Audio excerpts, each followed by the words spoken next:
is a human man. That's some guy. Yeah, just some guy. So he grew up in the Dwendalian Empire, in the Zemni Fields on a farm with his mother and father. Life was pretty simple, just farming. His father taught him how to farm. His mother taught him how to cook.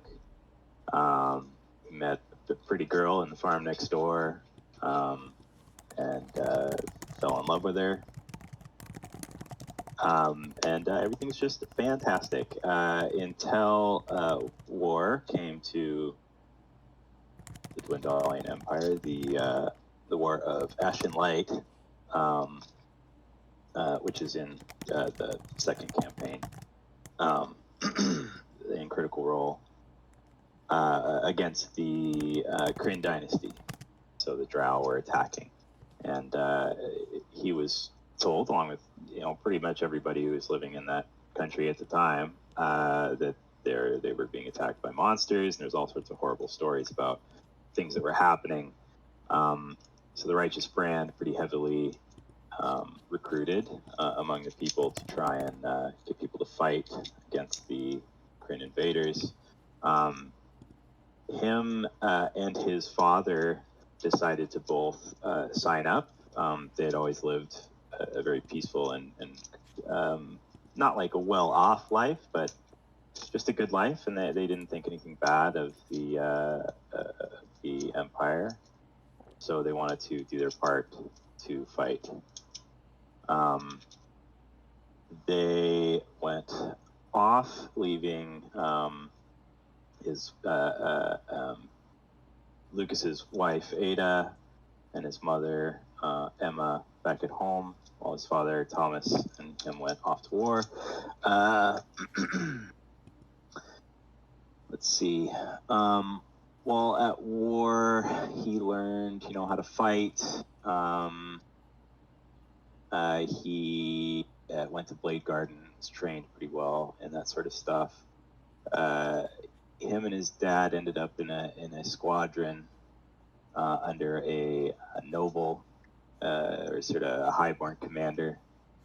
And while he was at war, he had a couple different sort of things that jaded him to it all. He killed Drow, and he found himself looking at some of the Drow that he killed, and they didn't seem all that different from himself, really. Once he had kind of took the armor away, it's just another person. Along with that, during various combats, the commander he was with, sort of an incompetent asshole, cared more about himself and his own safety than his men, and he would just kind of send people to their death, essentially. Bad orders. And this ended up getting his father killed, while they were in a battle. Shortly after that happened, he received a letter from home. He received letters often from home from his wife about things were going on. I got to go back a little bit. Sorry. When he was in Blade Garden, he received a letter saying that his wife was pregnant with their child. She'd gotten pregnant before he left. They didn't know at the time, but she got pregnant. Anyway, after his father died, he received another letter from his mother that his wife had died in childbirth, leaving her with the son, Walter, to care for. That obviously was hit him pretty hard, in addition to his father's death. And he didn't really have a lot of time to think about that. This was towards the end of the war. Things were getting more intense. He was in a situation where the commander was making the same sort of commands out to his men, trying to get them to just go to their death. and in the heat of the moment, he slit the commander's throat. And pretty much, yeah, he didn't. Well, yeah, he didn't realize really what he was doing. He was very sad and very angry at pretty much at everything. The horrors of war and just not really understanding it from his perspective of what life was before he had left the farm and that peaceful life to go to war. Other people saw this happen. The commander was commanding people at the time, like, go, go, go. And he's just like, fuck this, and killed the guy. And then he ran away.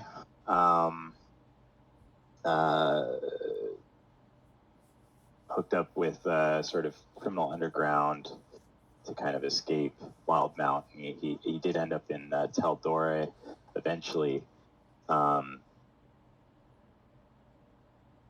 His mother and his son Walter were pretty much stripped of everything, the compensation that his family was supposed to get for volunteering. The farm, that his family's farm that had been granted by the Empire was taken away as well. His mother only escaped being imprisoned because they gave her leniency because her husband had died for the Empire. But for all the stuff her son had done as a traitor, they took pretty much everything away. So she is struggling in Rexentrum to take care of the kid, who's I think about 3 years old now. And he is in Taldore trying to make money, and he tries to send money back to them when he can through the criminal underground, people he's made connections with over time. So. Is he looking for a specific amount of money? He wouldn't know what the specific amount. His goal, really, ultimately, his desire is to see his kid. He's never actually seen his own kid. He can't go back to that country. There's people possibly looking for him, and it's pretty much execution until he returns. But he wants his son and his mother. He wants to get them out of the Empire and somewhere safe, but he doesn't know where that'll be. He doesn't know how much money that'll take. He's just trying his best to do what he can from really far away. That's it. Okay. All right. Poor guy. Yeah. And there is money in mercenary work. Yes. He learned how to fight in the military, so he's using those skills. He can't farm for money. That's not really lucrative. So I think we talked about Tavar and Lucas meeting up in Iman. Yes, yeah, for sure. Or Iman's a good place, and I'm not sure how early they met or when, but he's been in Taldore for about 3 years. Okay. Next person. Echo. Say again, Pen? Go ahead, Echo. Pen is nominating Echo. I thought you said I can go. Mine is either like 3 sentences, or I can read off my backstory. I don't really see any other way to do it. I liked your backstory. I think you should read it. It is fully up to you. Do it in your accent. The means if the means it would be unhappy. You can just give us the 3 sentence version. It's up to you. It's fine. Who's in a wind tunnel? That would be Hagen. That's me. Sorry. Okay, I'll read it off real quick. Yay! I don't remember much, I'm sorry to say. A few images here and there. Always the dreams are astride a horse. Well, elk, now. I don't know if it always used to be that way. From what I know now, I don't know if I'd like who I was. There are a few things I'll always remember. My name, Zal Ravenpond, for one. Lessons that were woven into me from a wee one. Never drink from standing water. Look to the trees when danger's afoot. If a place looks to be good, true it is. And the axe forgets, but the Ravenpond remembers. I don't know if I was in mind when I learned this one, as clearly I remember nothing. I have to guess it's to do with a family saying, or threat. Maybe one day I'll know. I owe it all to Saga, anyway. As far back as I can remember our dreams. Things I'm not sure if they're real or not. Riding horses through forest and wood as quick as a falcon. The feel of the haunch behind my thighs. The speed. And my hammer finding flesh. People falling to my strikes. But I can't see their faces. I can't hear their shouts or screams, but I know they're there. She woke me from the dreams, out under those burbark trees. Dark skin and bright eyes, I thought, when I saw her. Of course, there were 4 of her, but after I got some more rest and healing, the truth of it came clearer. Saga healed me, and Tig showed her where I was. I don't know how I knew his name was Tig, the Great Red Elk, but I did. I had known, always. I had named him when he was not but a wee calf, but I couldn't remember where that was, who he was, or who I was. I know I taught him, and I know he knows me, and I know I was terrible. I know it because Tig used to shy away from me. After Saga got me on my feet, Tig would come to call my call, but would be nervous whenever I was near. He would listen and carry me without a noise, but seeing that elk shy away from me, I vowed I'd never be someone a great red elk such as he would ever fear again. Since those weeks that Saga's patched me up, we've been traveling together. Mostly finding our herbs and ichors and solutions for alchemy. I know not what she does, truly. It's well and truly beyond me. It matters not, neither. She healed me. She saved me. I owe her my life. The truth is, though, without her, I'd be lost. Maybe I'd go back to being the monster that frightens creatures like Tig. The training I don't remember has taught me to wield a hammer and a lance better than most. And it's the skills I borrowed from my old self that I keep my friend alive. We've been through a lot now, Saga, Tig and I regret none of it. I'm sure old Zell has a life that I've left behind. Perhaps one day I'll know what that was. For the better, I'll learn why I was that lass. But for the better, I'll stay the new one. And that's Zell's backstory. Nice. Wow. I love her. Your turn, Pen. Oh, there's no one else? Nope, you're the last one. Shit. Yeah, All up to you. time to pay the piper. Hi. I'm playing Is that the voice? Dwarger. No. I'm playing a gray dwarf, and her name is Saga. Saga Nightshade. And she was raised in a coven of druids in the Underdark. And the coven went by the name Nightshade. And they had their way of doing things. They'd been established for quite some time. They were predominantly druids, although some of their people did branch out into other classes. What was the important part was that they cared for nature, Underdark nature. They didn't really expand beyond that realm that they understood.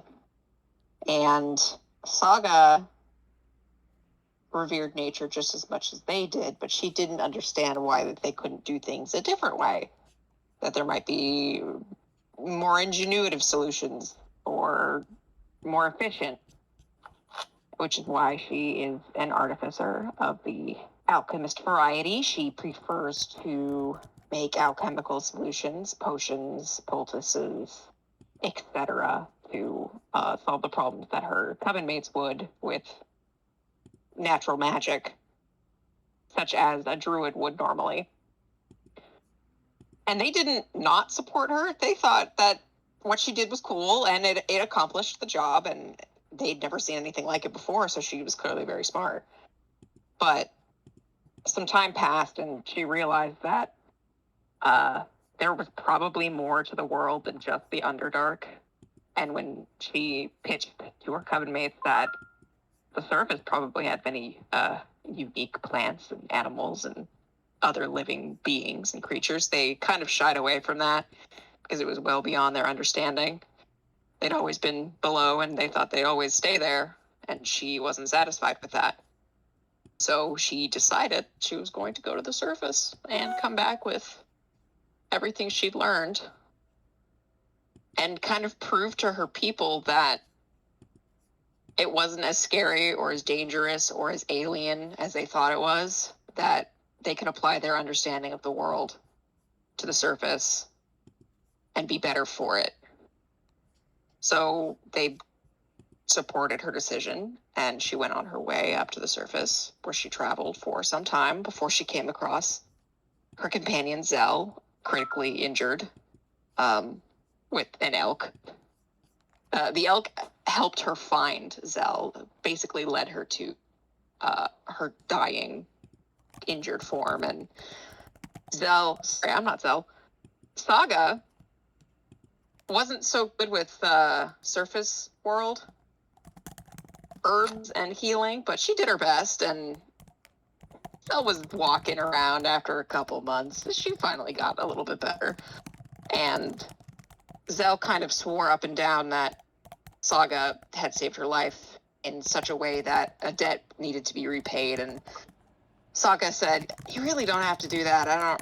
It's kind of uncomfortable to me that you feel like you owe me. Like, I don't want you to feel like you owe me." And Zell was like, "Shut up." So Saga accepted that. And to kind of smooth things over, she said, "How about you help me in my quest to catalog these surface herbs and plants that I'm going to eventually bring back to my people. You're from the surface. Be my guide." And Zell seemed satisfied with that arrangement as sort of a repayment plan for Saga saving her life.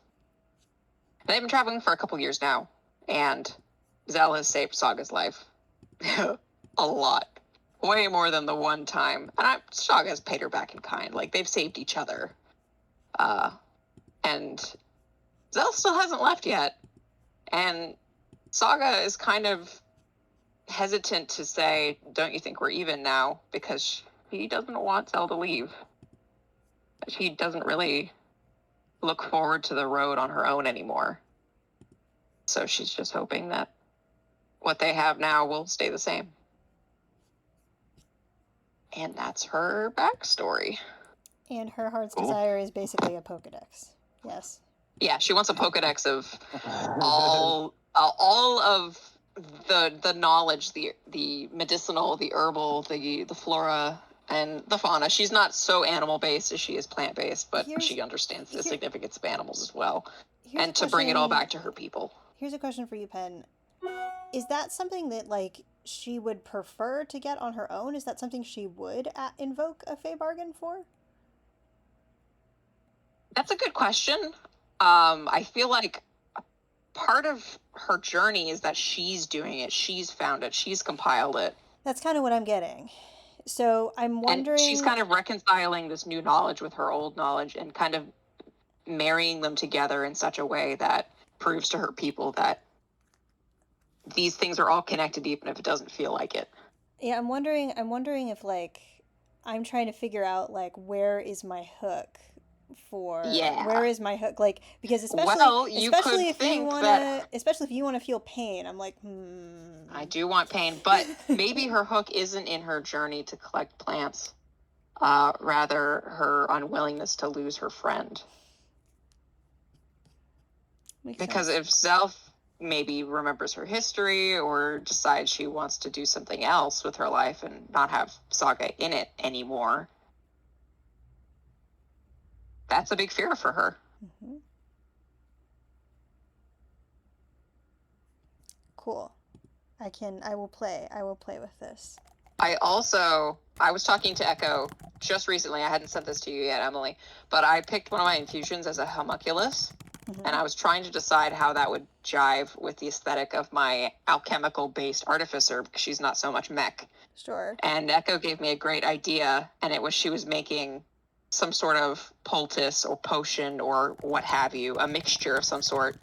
And it kind of went weird, wrong. It started squeaking and chirping and chittering, and It's just a blob. But it crawled out of the pot. And she thought it was cute. Okay. What's its name? Does it have a name? So, yeah. So she calls it Berry, and it's short for beryllium, Aww. Okay, Very. that's cute. which is a bit of a dangerous element. But I'm gonna talk to you, Emily, on whether it could have acidic qualities, Sure. because it's literally just a ball of ooze. Yeah. But she keeps it in a metal flask, generally speaking, because if it sits on her shoulder, it would corrode her metal armor. So she dumps it out of the vial it rides in. Yeah, that makes total when sense. she needs it. Another potential reason that you just randomly on your sheet have that Lorna spell. Like, that Lorna spell is like, chuck berry at a thing, the thing corrodes. I didn't tell you this, Echo, but I looked at my spells, and I have Lorna's instant embrittlement always prepared, and I don't know why. Always prepared? Yeah, it's like with my class. It's one of those things that I don't think that's have to. because we made that spell available to artificers, but I don't know why it made it always prepared. It's like I can't get rid of it, so I know instant embrittlement, which is kind of funny because it's like a caustic metal destroyer. Well, it super fits, It but I fits don't a know. Yeah, fits. like she would just splash like a corrosive liquid on metal, or she could use berry. Here's how I think that should go. I think that it's not a corrosive metal, it is berry. Berry It is just berry. It's only berry. You have to chuck berry at it. And you have to Have you guys ever seen Flubber? Yes. Yeah. Oh yeah. It's Yeah. Flubber. It just Except looks like okay. I think he's like basketball sized. Like he's literally just a ball of ooze. Oh, I put it in general for you. It's a berry with an E. Oh. It's short for beryllium, the element. Which is Right. Yes. Yeah. But it's featureless. It doesn't have a face or eyes or limbs. It's generally spherical, but like it can flatten and flip through grates and cracks and only things like Saga that. knows what the fuck it's saying. Good luck. I've just been interpreting because it goes. Doesn't know either. It's just gurgling noises. Gotcha. Petition to change his name to Blobbert. You're allowed to call him that. I don't know if he'll respond to it. I'm not even sure if he responds when I talk to him. Doesn't have ears. Who knows? Okay. Yeah, who fucking knows? Who knows? But it seems to follow you around and not be hostile, so that's good news. And she's figured out the formula for Barry. So if he gets destroyed, she can make him build him again. But she doesn't understand it. She doesn't know if 3 he's parts sentient or not. borax, 2 parts vinegar. She doesn't know if it's sentient, so she's not like publicizing this information because she's not sure if she wants to doom like a creature to servitude. If she's actually creating life or not. She's not really sure what to make of this, but she likes him. Okay. Yeah, cool. Okay. So It's just like one of those vats of ferrofluid, and it reacts to whenever you're talking. It just kind of moves, and she thinks it's a. Yeah, like I feel like he just nodded. yeah, I don't think he minds when I throw him at stuff. he does his little blips and squeaks don't sound measurably different, so it's probably I feel fine. like they would sound angrier, right, if you didn't like it. I have a question. Yes. What does everyone's character look like? Let's just. I'll send a picture in what character art Yeah, let's do or character art. Yeah, okay, character art. I have a picture I found on the online. I find it amusing that we have 2 short kings in the party. Or short queen too. Short. Well, yeah, sorry. How tall is your Zell is stupid crazy tall. Zell is a Fairbolg, and I rolled to see where her height would be on the chart. She is 8'2". Oh my god. And Saga is 3'8", so they're very cute. Echo exclusively plays Tall Kings. That's not true. It's not true at all. But it just seems like it. It's based on this game in particular, where you literally played a Tall King. It seems Tall King. It seems pretty appropriate. It's kind of like how Simic always plays characters that are his exact height. It's true. Which never fails to amuse me. That's very funny. Look at her. Love her. Cute. Look at her. nice. I would change my character art, but I don't have Nitro, so it won't let me. Oh yeah, same. I'm a supper. I haven't figured out character art I yet. might be able to do that. It was semi-hard to find for some reason. It's hard to find a goblin. Yeah. Kind of. There's a goblin. Classic goblin. Wow, that is a goblin if I've ever That's- seen one. Yeah. So Sorry, that's he's kind of wondering the- why his fiance wasn't into him anymore. I mean, it's true love, right? I mean, Ugh. Yeah, true love. Yeah, that's a goblin. That sure is a goblin. You might Pinterest have is been your doomed from the best. start, Metal. Pinterest is your best friend when finding character art. That yeah. yeah, I was trying questions. Goblin Barbarian, but apparently Is there wasn't any- really a popular thing. Senji, I just want to say you are the second person I've ever met who's playing a goblin named Greg. Seriously? Yeah, it's a little odd. So I went for the most normal human name possible, since he's technically a human. But And I mean, John probably would have been the most human, but I mean, Greg's fine. That's my dad's name. It's a pretty standard white dude name. yeah, It could be Greg with 2 G's. All the like he comes across goblins, and they're all like Gord, and he's like, no, Greg. It's just Greg? Greg. Hey. It's Greg. Grieg! Grieg! I'll be right back after. no, right. Cool. So I have a question. Does Yes. anybody have any like notable features about their characters, or sort of the way their character presents themselves? I ride a giant red elk. Or... That is amazing. As a Swedish person, that is. Mwah. I was pretty. I was thinking about it. I was like, this is a Feywild. So, and she doesn't remember where the fuck she's from. Ooh. And a werehorse. A werehorse? Werehor- War horse Werehor- was a little bit too mundane, and it couldn't need to be, a big creature. So I was like, elk. elk would be cool. Elk would be cool. Senji, if I actually have found something on Pinterest that you might like. Is it another Greg? It's a goblin. alternate Greg. That is character art. excellent, but that is a sexy goblin. Oh, that is not a sexy goblin. That is a sexy goblin. That's fair. All right, fine. Where I want to see the sexy goblin. I want to see the sexy goblin that isn't Greg. Okay, I'll just put it in. Yeah, you gotta share the not Greg. I'll put it in general, so it's away from character art. That's a sexy goblin, sir. That's a sexy goblin. Yeah, That's that- literally handsome Squidward on a goblin. Yeah. All right, fair. It has tats and everything. He's He's got a six pack. equally proportioned. He has like Okay. abs. He has strong legs. Wow. He doesn't skip leg day. Yeah, that's a sexy goblin. Yeah. I like Uh, Yeah, I like how one this of- other goblin is asymmetrical.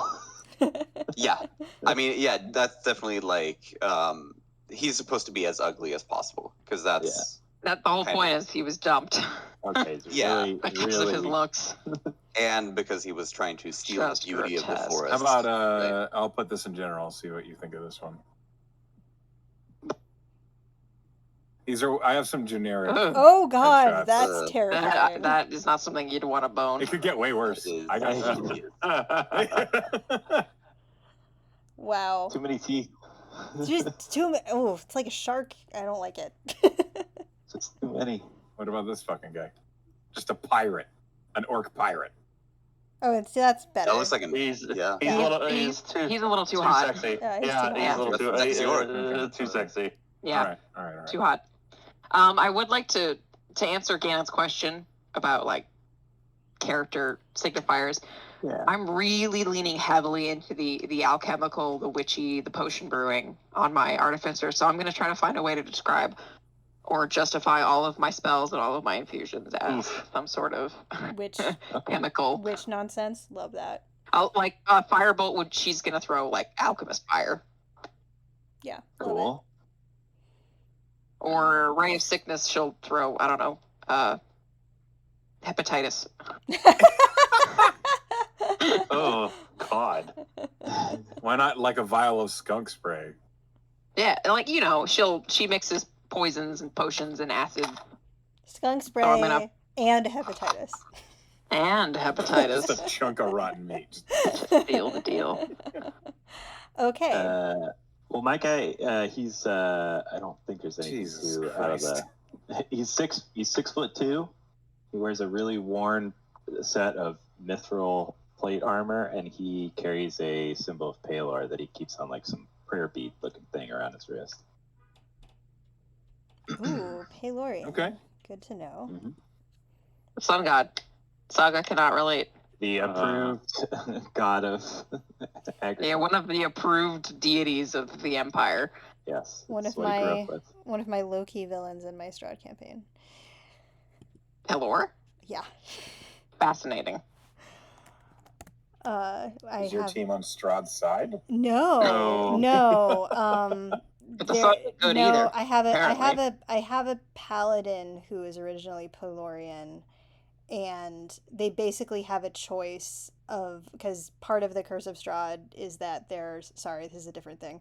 But part of the Curse of Strahd, like in the module, that like the module infuriatingly doesn't play with enough, that like my whole campaign is basically built around, is this idea that like fully about half, like a third to half of people in Barovia are soulless, because of just the way that Barovia has existed kind of on a demiplane for so long.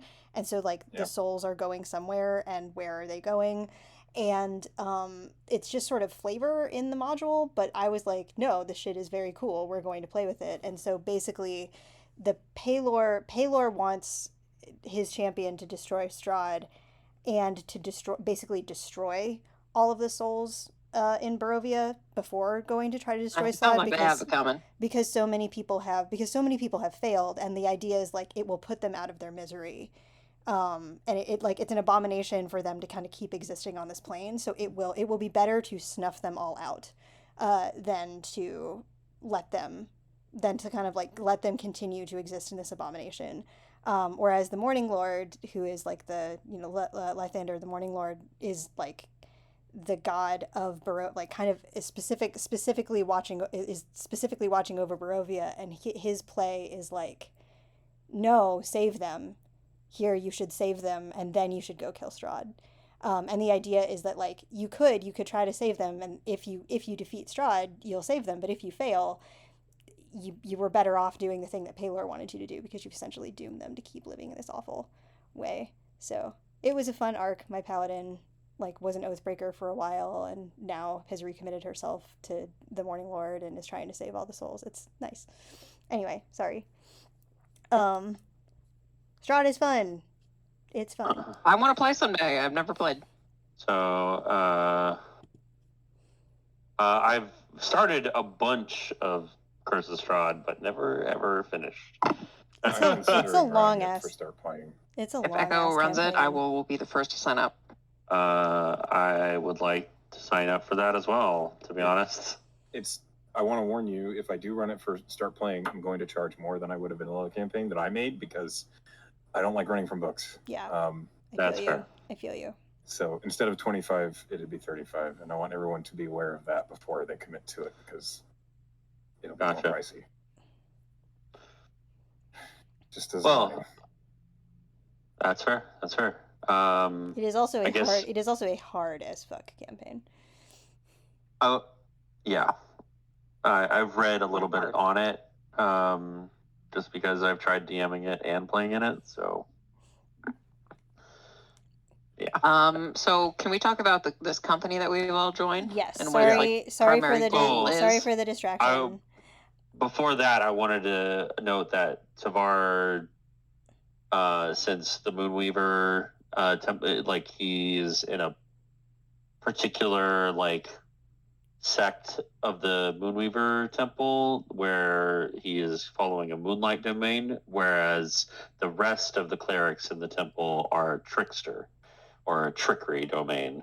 So the vestments are a little more muted. It's not openly apparent that he's a follower or cleric of the Moonweaver. But he still is. It's just sort of a different side of the Moonweaver, right? Yes, yeah, it's a different domain. Like the Moonweaver has multiple domains. Trickery is the main one, but he's part of the Twilight sect, Twilight domain. But he also, like I said, the Moonweaver investments are not as openly opulent as other gods or other clerics. So he just kind of travels around in plain travel clothes that are kind of inconspicuous. Yeah, that's all I wanted to say about that. Makes a lot of sense. So your company, how long have you been together? You don't all have to have been in the group for the same amount of time. Well, me and Echo haven't agreed unanimously, but Saga and Zell have been traveling for a couple years together. Yep. So if we decided that they joined this company at some point, it would be Saga's the driving factor, and Zell would just help her. Saga's just looking for more opportunities to see more of the world. There it is. Okay. She's got plants to catalog, and she'll go fucking nuts when they get to the Feywild, and she's like, "Oh my god, there's another plane! There's so many weird shit here. There's a plane. There's planes here. Oh fuck!" Greg has also spent a couple of years traveling around trying to reverse his curse. Reverse this verse. He probably spent like a year trying to do it on his own, getting horribly beaten and fucked up by every single creature in the land, and then he decided, oh shit, maybe I should have some companions and kind of go about this a different way.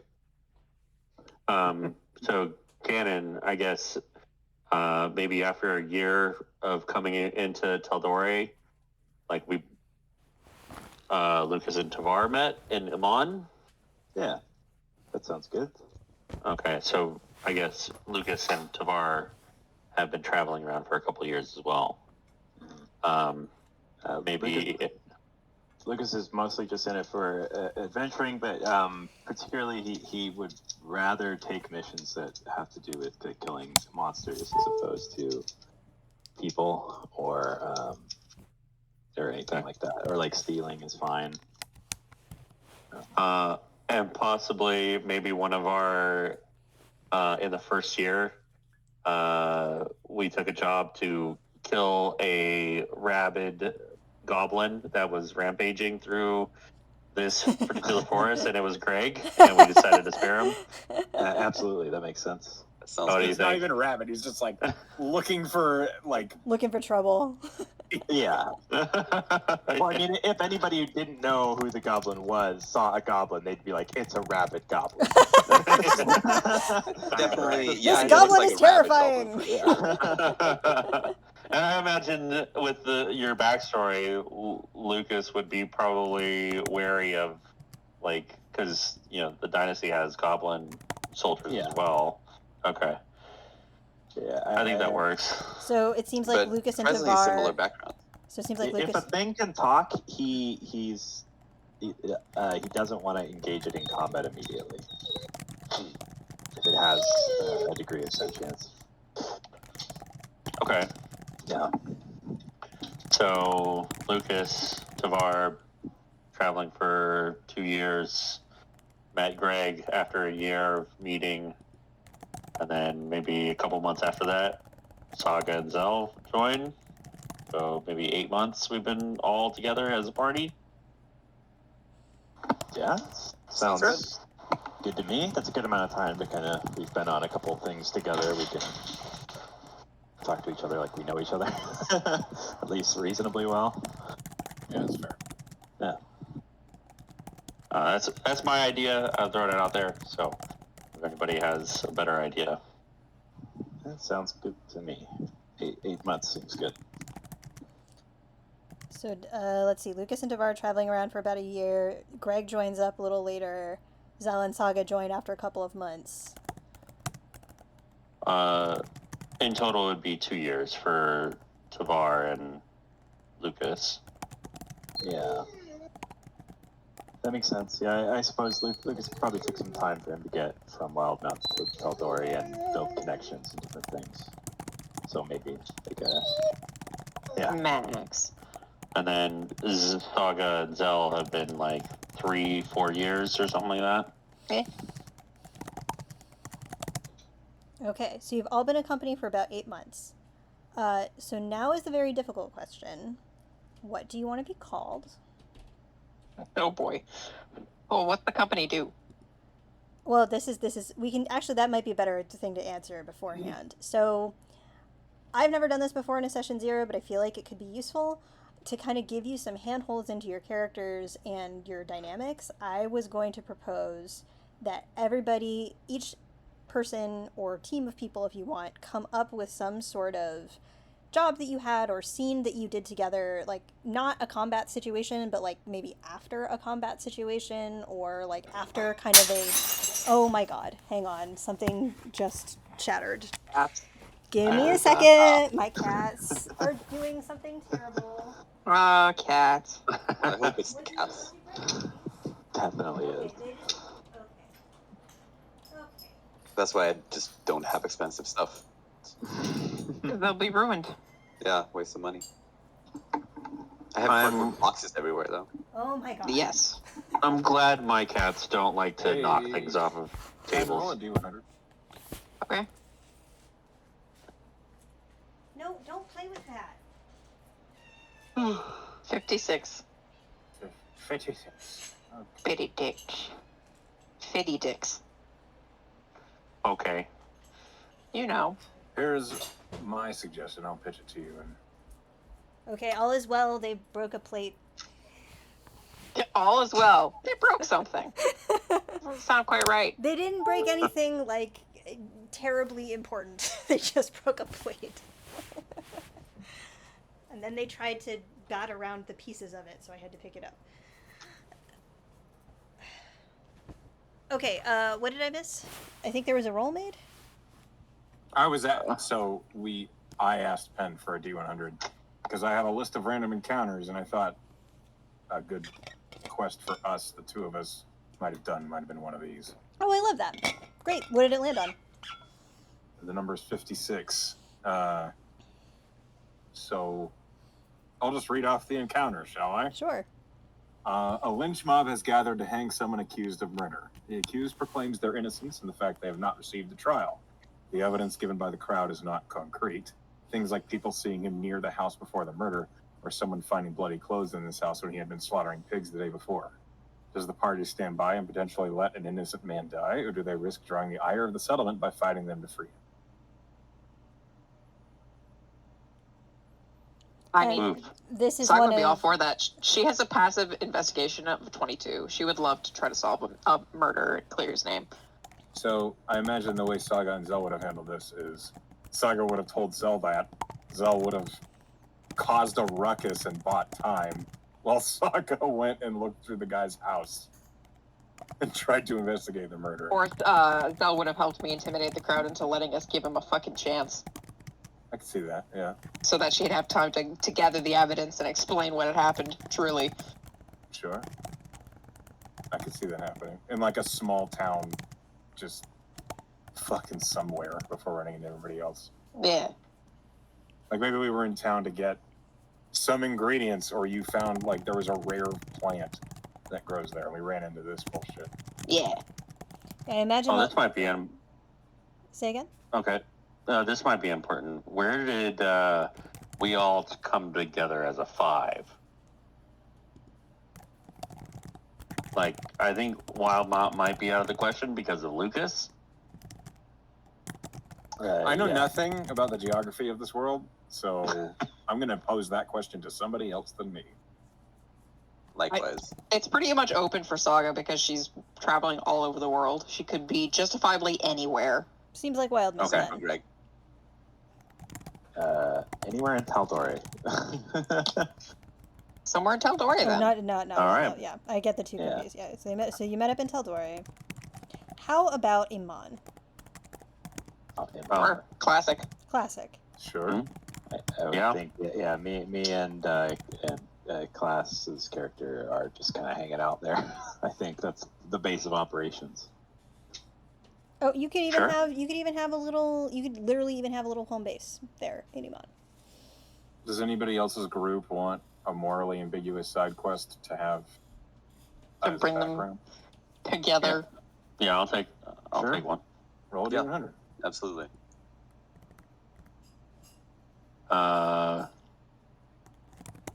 I'll do it.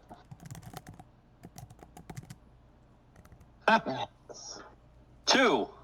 Two. Wow. Hold on. Divine Wow, intervention. what That's is with it. my D100 rolls? All right, class, here's what you rolled. Should I leave it to you or put it in general? Or It doesn't matter. should I just read it aloud? Yeah, just read it out loud. Yeah. 2. A necromancer has been sending his undead to a nearby village to raid supplies in an otherwise barren land and has been accused of grave robbing. When confronting the necromancer, the party finds out that he is only gathering supplies so he can find and restore his long-dead family, spouse, children, and pets.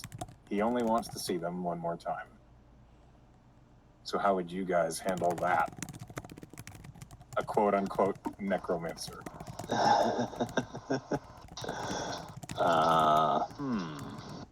That's a tricky one.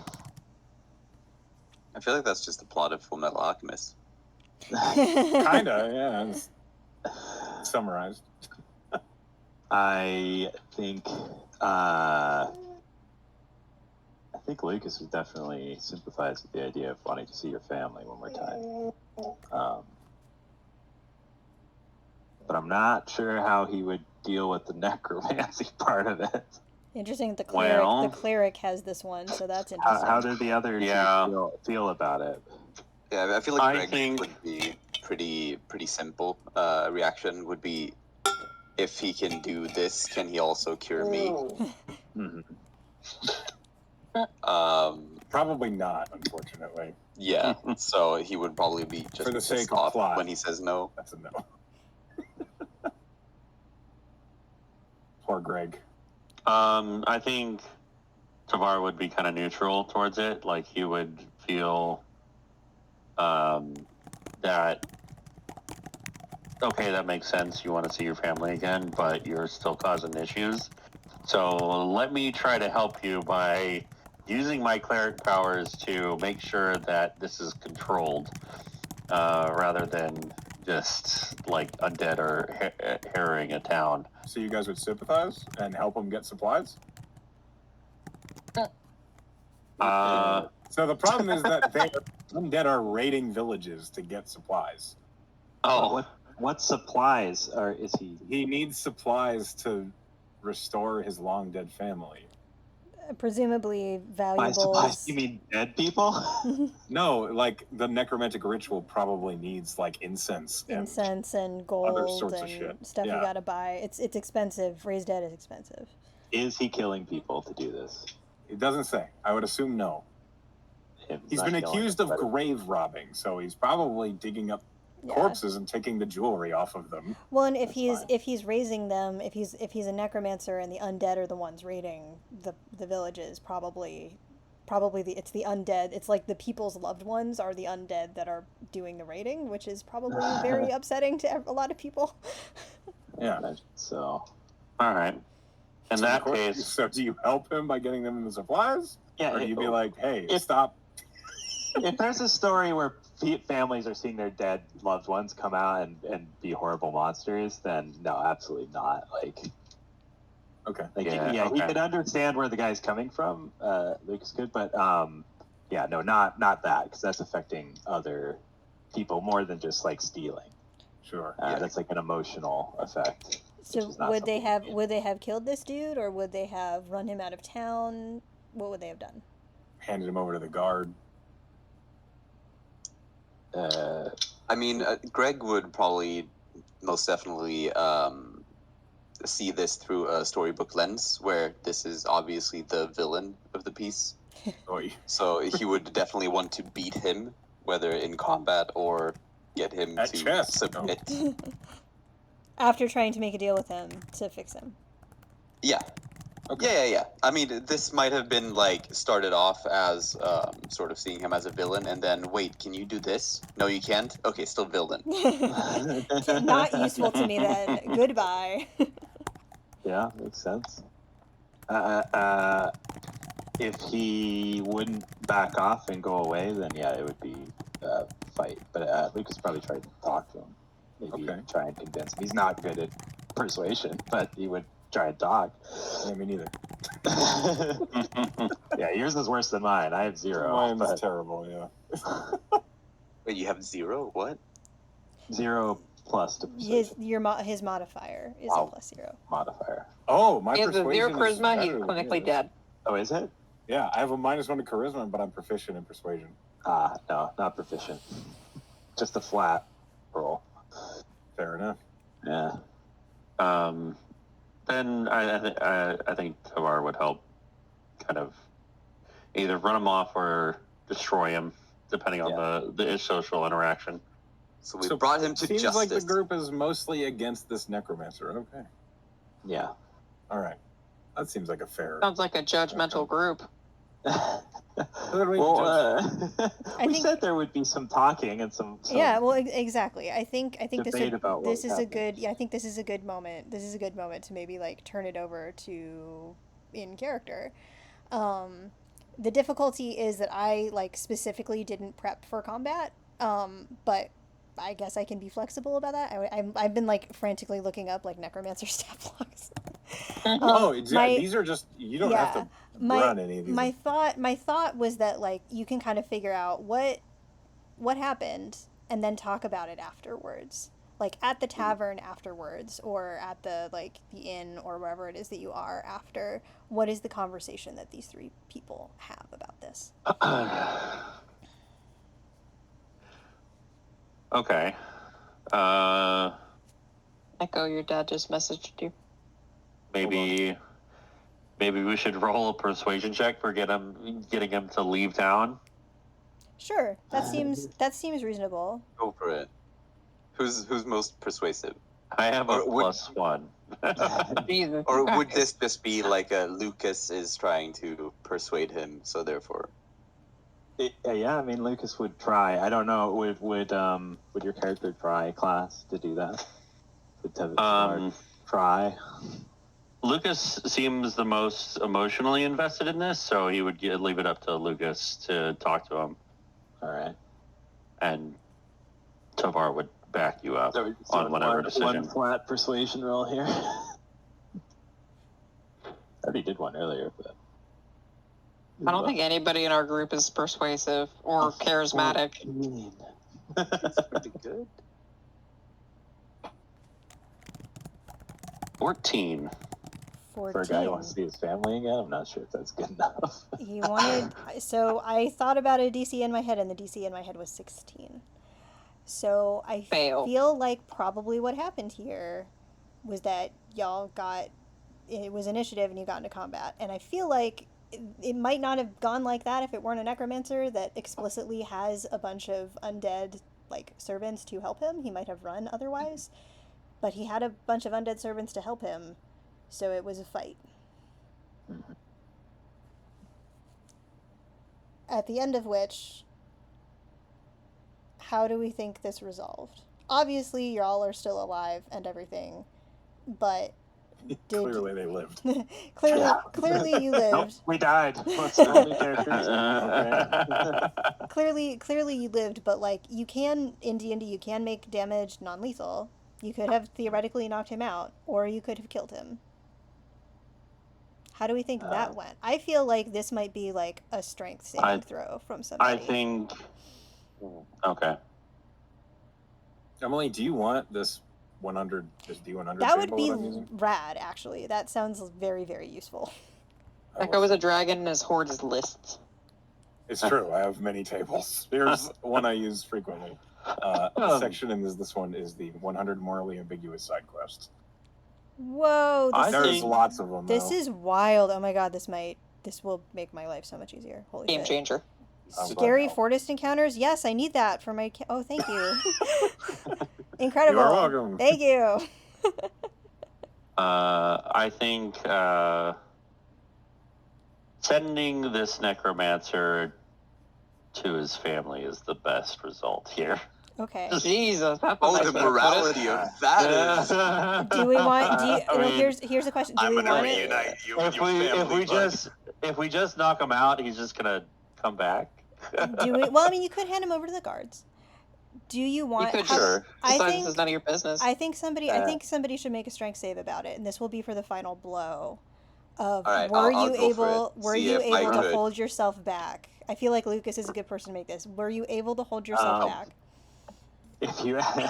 If there was a fight that started, I Mhm. do not think Lucas would be able to hold himself back. That's Okay. kind of he would get angry, very Then- angry. Then He no doesn't roll, want to fight, and he would get increasingly angry that he has to fight. and you and are he'd you are a probably just barbarian. wail on the guy Yeah. towards the end. Cool. Then okay. then no roll required. The Yeah. the man has died. Jesus. He didn't have to, maybe. Yeah, you fucking Um, monsters. And around you and around you are the bodies of all these other people's loved ones that all like if there we could say that there were one or two servants of this necromancer that were still like up and they all clatter to the ground just as he does. So I think our scene should pick up. You are in a cemetery. It's a pretty small cemetery.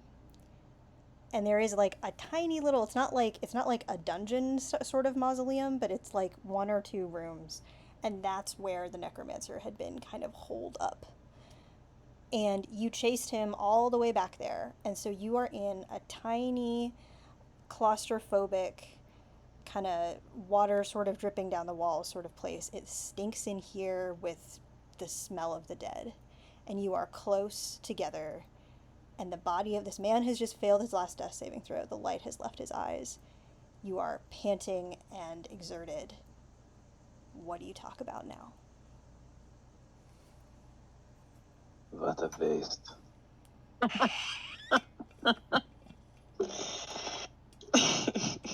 He says with his sword dripping blood. What? Oh God! Say it again, Simon? Oh, that's gonna Dude be needs hard. like a retainer. I might. I'm workshopping. Okay. Get less deep into it. Be subtle hints of the manic, not all the way in.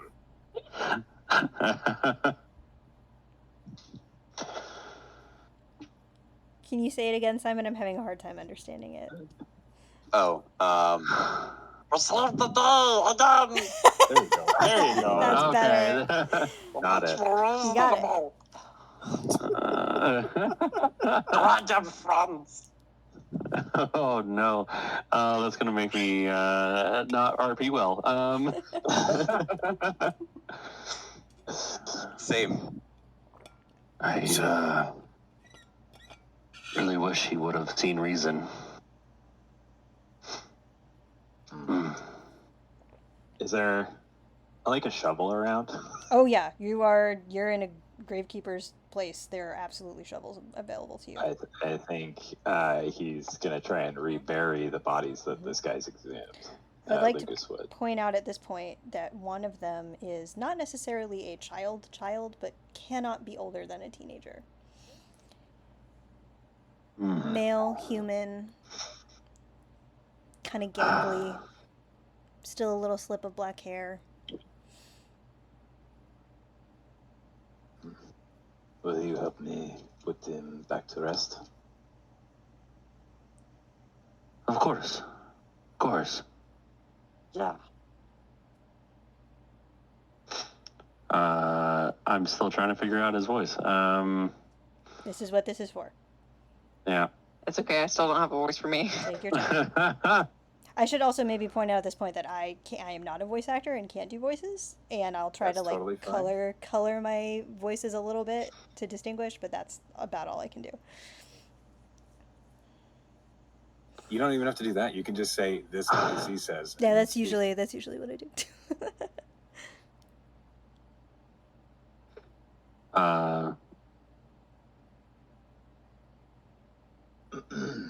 I think, yeah, Tamara would help Lucas. What But does these- Tavar putting these to rest look like? That's a good question. It's a very good question. I think looking at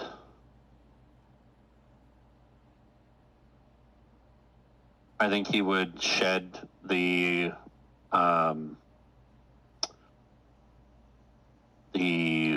inconspicuous cloak that he usually wears over his what does he wear? Breastplate to reveal a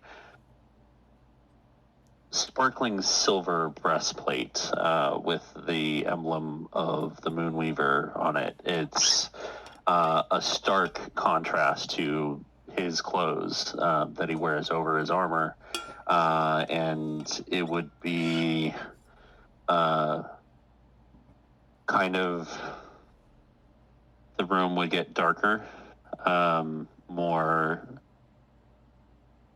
and kind of like a night sky would cover over the space that he's doing this in, and soft lights would kind of filter in over above and above them as he prayed to send these bodies to rest. What's his prayer? Shianne.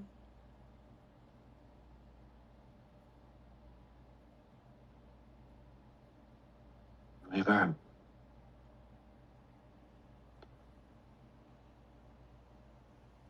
send these bodies to the Raven Queen as best you can.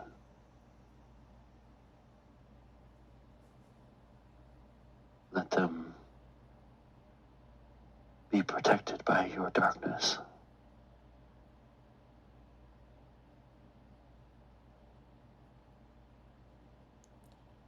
And let the light of your ribbons show them the way. And that's it.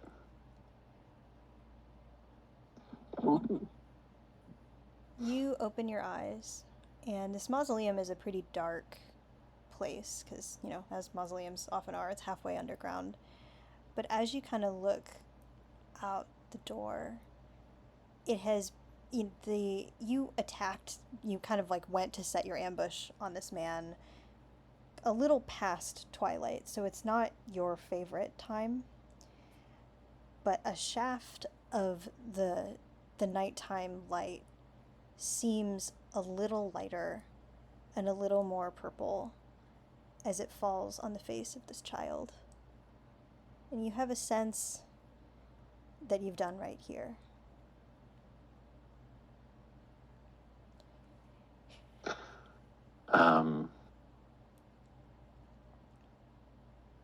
I think Lucas stands very respectfully and kind of like holds his holy symbol. He knows the Raven Queen's approved in the Empire, so he knows what you're doing, or at least kind of vibes with it. Well, it's not the Raven Queen, it's the Moonweaver sending them to the Raven. Oh, it's to the Raven Queen, though. But you're referencing the Raven Queen. Right, yes. But he's asking the Moonweaver to send their souls to the Raven Queen so they can pass. Yeah. You are in a graveyard. Before you rebury these bodies, are you going to try to bury them where they kind of originally were? Yeah, if it was evident where they were exhumed from, we'd try to return. This is Was it this cemetery they were exhumed from? It is a small town, so we're gonna say yeah. I would like an investigation check to kind of accurately match these two, because you don't necessarily know the names of all of these people. Sure, yeah.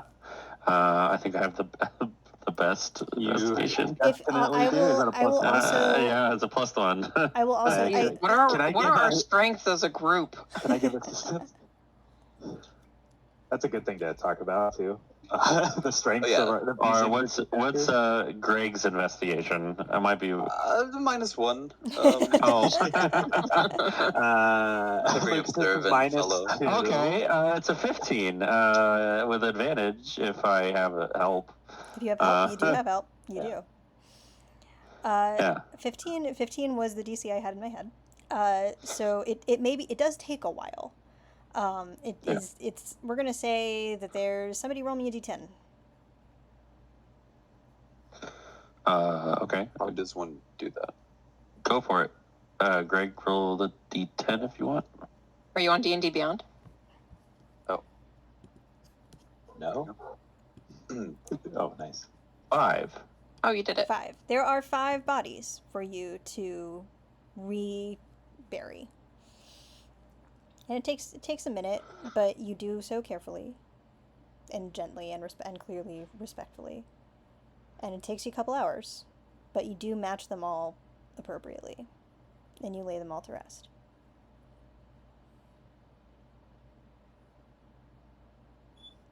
And you're all pretty tired.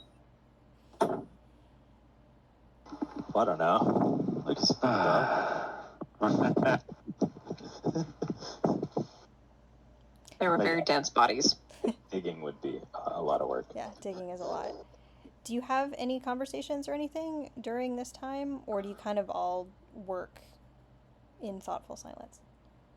I feel like Greg would work in silence and take the job very seriously, kind of feeling bad about the whole situation, even though he expected this to be like the big bad guy. There is still some kind of regret, and he really feels, or he tries not to get into the emotions that that man would have felt, that the necromancer would have felt for his family, because he's also kind of lost one in that sense. So he would just try to bury himself with work and bury the bodies as respectfully as possible, while still being 3 feet tall. So he might have to Yeah, makes drag sense. him along the ground a little bit. Makes sense. Considering, do goblins have dark vision? Yes. Okay. Well, considering Lucas, I think while the 3 work in silence. I gotta be right back. Yeah. Sorry. While the 3 work in silence, I think every time they would put a body back, Tavar's moon touch sport sword, which emits a light, a soft light, would be planted into the ground next to the grave to give them light. And I think that's the only important part. Eerie. Assuming you didn't Of just this. use all dark vision before the mission started. Oh yeah, well yeah, that would have been definitely something that would have happened. He would have shared his 300 feet of dark vision with the both of you. But I think that how long does that Yeah, last? It's an hour, right? Or 2 hours? It is an hour. Yeah. Yes. Yeah, So you're I think creeping up on the graveyard where we knew he was, that would probably have happened, so we could go in, especially because Lucas would be blind, essentially. Yeah. absolutely. That's just one of the features Twilight characters have. It's awesome. But yeah. Nothing really said. It's more a silent agreement, maybe. I think it would be a very somber thing. Lucas would be trying to probably calm himself after the fight. Yeah, Yeah, he kind hates, of like he hates fighting and killing things, but he has to. it was a victory, but at what cost? And Yeah. Oh.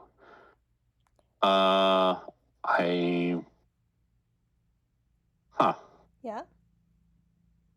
Okay. Well, during that prayer, I think he would have used one of his channel divinities Okay. for the Twilight Sanctuary. For Twilight Sanctuary? Yeah, sure. Absolutely. Yeah.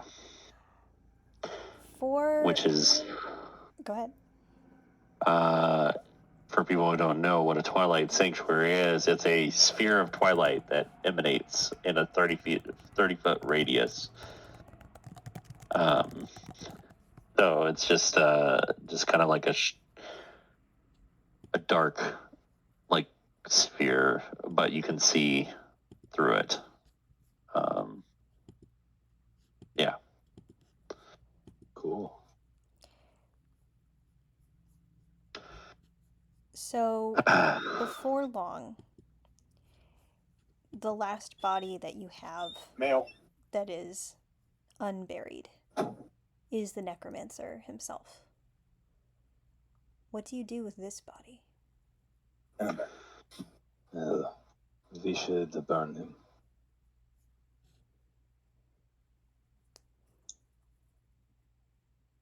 Lucas would suggest that. There's no evidence that he's a lich, is he?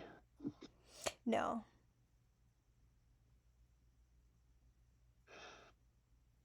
I don't think he was that high level. I don't think we should burn him. No. I think putting him with his family would be best. Rather not than death. Poetic. Yeah, was he from this town? Do we know that? I mean, his family's buried here, right? The family was buried there. Is the mausoleum his family's mausoleum then? What a good question. I'm gonna say. I have. Go ahead. I was gonna say I have an idea because gnolls are kind of a big problem. What if his family was just passing through this town? The town got attacked by gnolls, so they were buried here, and that's why he's grief-stricken. I'm into that. In which case, it's probably not their mausoleum. I was going to suggest that perhaps this is the mausoleum of some, like, kind of richer person in town, which was perhaps the family that he first went after for the raid.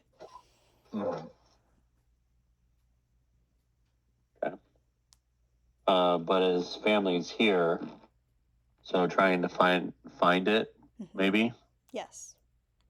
Yeah. So the people we buried were not his family. No, they were the families of the people. Like this is like the town's cemetery, and he was raising people like from this cemetery, like basically the town's dead, to go raid them and get his supplies. So you buried all of Maybe those he people. couldn't resurrect his family right away because they were torn to fucking pieces and he needed a lot of replacement parts. Could be that. Yeah. Oh. Which is why he couldn't just. Lovely Why would he image. pick random family when he could raise his own? Well, there's not really much left of them. So Well, and they I wouldn't think be Lucas, totally. They wouldn't be, totally his Well, either. Necromancers are known to raise good families, Shut up. Oh. I think Lucas, he doesn't know a lot about magic. He got no magic involved at all. So he seeing a necromancer, he wouldn't really know what the vibe was. So he would suggest burning. But if you suggest that it's fine to just bury him, yeah, absolutely bury him with the family, his family, if we can find them. Oh, yeah. So, yeah. How do we go about doing that, though? Considering we don't know, I'm going to assume we didn't know his name, and we probably don't know his family's name. We might have noticed that. We talked to him ahead of the fight, right? So there probably would have been at least some talking about what was going on and why he was doing the things he was doing. Mm-hmm. I think he may have indicated during that. Perhaps. Well, if we don't know, we could always just kind of like go to the town and be like, hey, we took care of your problem, but we want to put this guy to rest next to his family because that's what he was here for. Roll me a retroactive Oh, persuasion. rather we put a necromancer that we kind of killed in your mausoleum. Roll me a retroactive persuasion check for your conversation with this man. To see like how much persuasion. Yeah, like how much did you actually get to talk? How much did he tell you? Sure. You want me to roll another one? Yeah, go for it. Okay, let's say 14. Okay, Okay, 14. You did have a conversation. It was non-hostile. I was thinking about 10 in my head for like basic information. This is a little higher than that. So this man's name was Zeno. And I like Echo's idea that like he was here, a terrible tragedy kind of shook him. He went a little nuts over it. And he tried very hard to get you to be like, my family, my family. Don't you have families? And so you know his name, and I'm not going to come up with names for the two people on the spot because I've been Googling, not finding names that I like. So he does have he has a wife and two children, and they are scattered. Their remains are here somewhere, but you're not sure where. But there is a stone somewhere.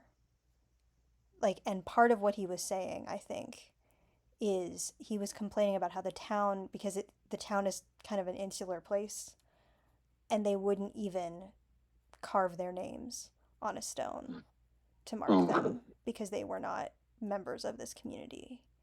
So there is a marker somewhere. You know what it looks like. You know that it doesn't have their names on it.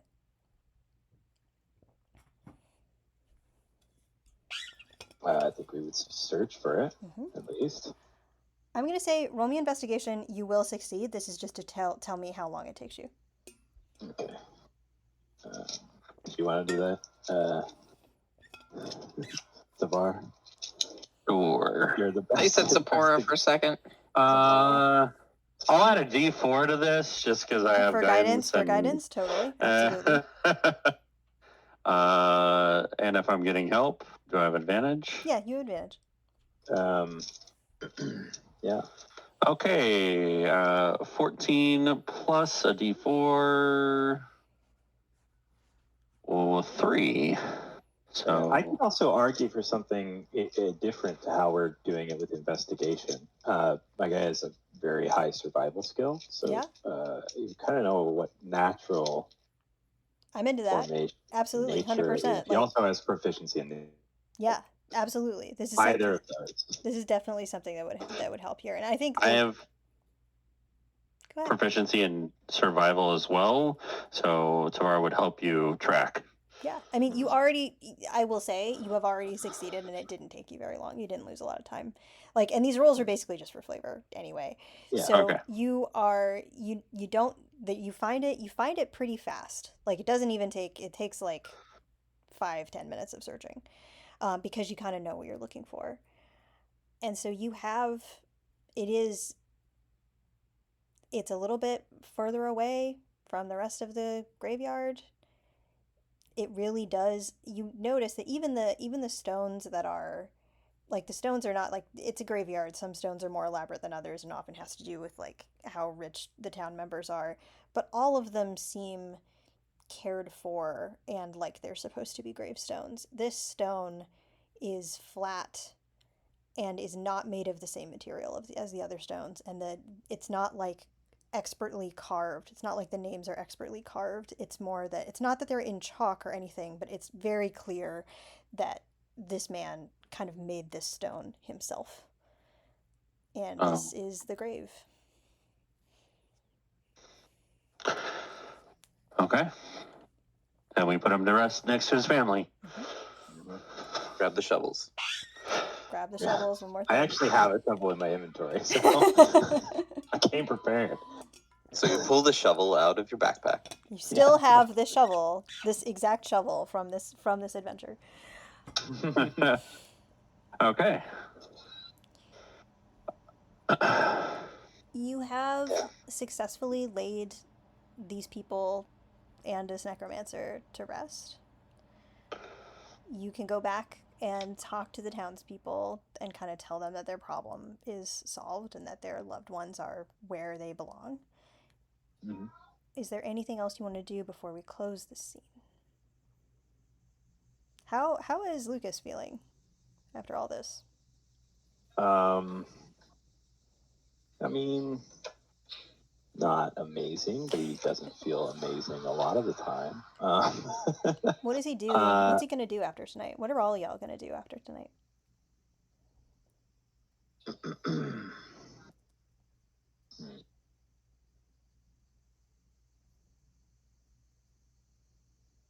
I know Greg goes to the local tavern and regales his story of how he defeated the great necromancer in front of everyone. Okay.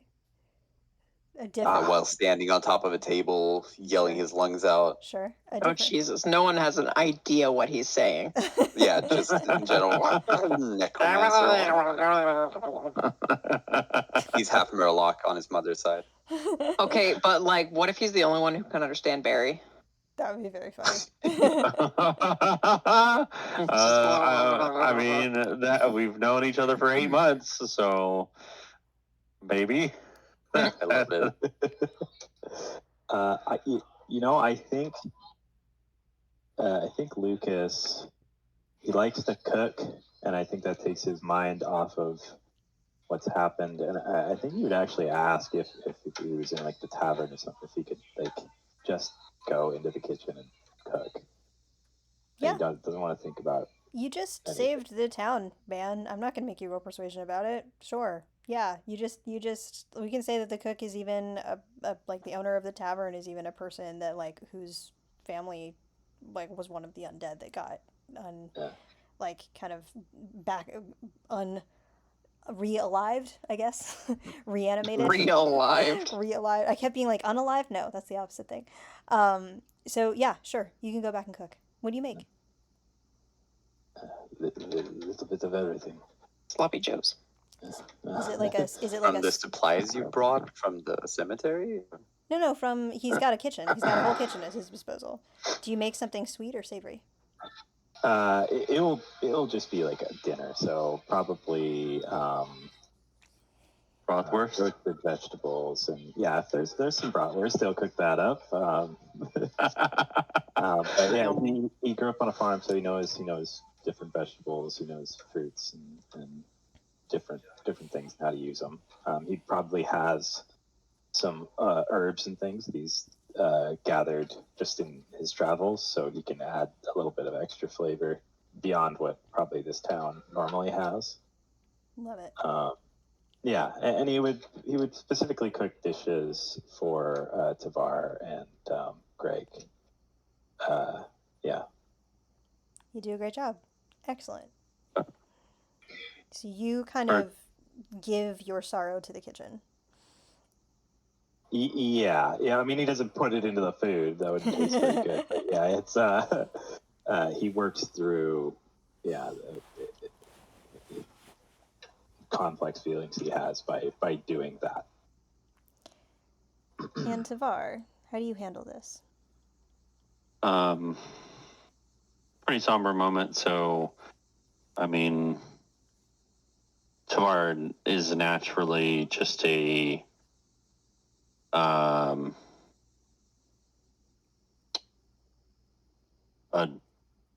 don't want to say a non-sociable person, but he is more reserved and quiet. I think he would be around, be present, but he would not speak much.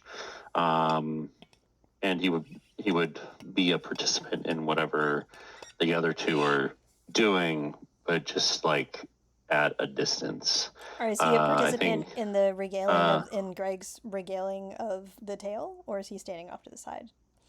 He would be sitting off to the side, just kind of watching everything going on, making sure that his newfound goblin friend is not being aggressed towards, making sure that none of the townsfolk openly attack him because of his appearance.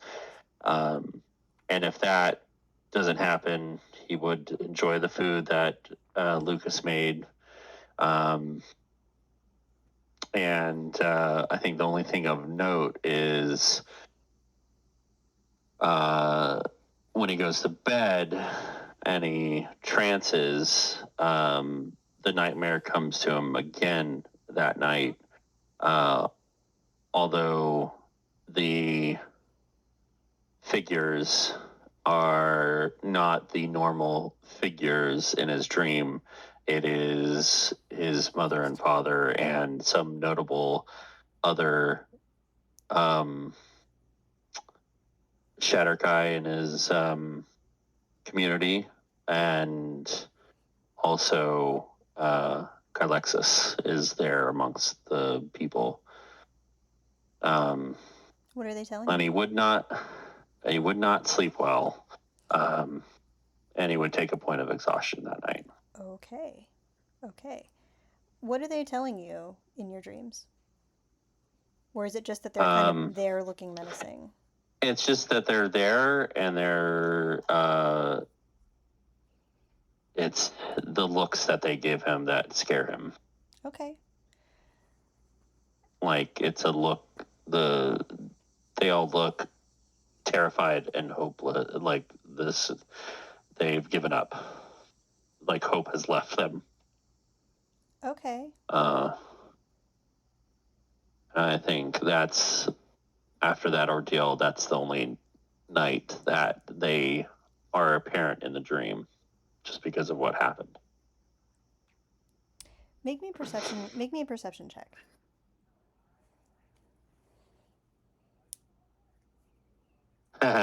13. That 13. did not roll well. With a 13, kind of as you're kind of about to stir from your trance, you notice kind of at the edge of this dream, there is a long, dark shadow that is beginning to fall. And there's a lot of people in this dream, and you kind of, the transition between sweep and wake is kind of a hard one to sort of parse if you're a regular human, and even for an elf it can be a little bit disorienting. This time the transition sort of happens when the shadow reaches you, and you watch it swallow each person. And with the 13, you don't really know why that's happening. You get like a glimmer of something in your peripheral, but the shadow comes and you wake to darkness and then to light. Oof, okay. Sleep paralysis demon. That's the image that comes to my mind. Okay. Yeah, it would be troubled for the day afterwards. Okay. So, very good, y'all. Good scene. Are we cool calling it there? Yeah. Yeah. All right. I wanted to ask one thing. Do we want to talk about? You mentioned it a little bit. Stats and abilities. I didn't want to. Yes, I didn't want to. Like, I realized as I was having you roll for stuff, I was like, shit. I said we're gonna talk about stats, and now I'm making you roll for things. Yeah. Let's do that before. I like really like. Pretend before they got to level 5. Yeah. Yeah. This is before they got to level 5. Old stats. So I really like Echo does this thing with democratic stats where everybody rolls a set and then you kind of choose the set that everyone feels is best. How do we feel about doing? I know, class, you rolled some like really primo stats. So if you, they're all right. If you want, you could what I'm gonna do is I'm gonna say, all of y'all rolled placeholder stats. If you like the stats that you have and you want to submit that set as the set that you put for democratic score, I'm totally cool with that. If you want to roll stats now, that's also totally cool. How do we feel about that? I'm gonna roll stats now.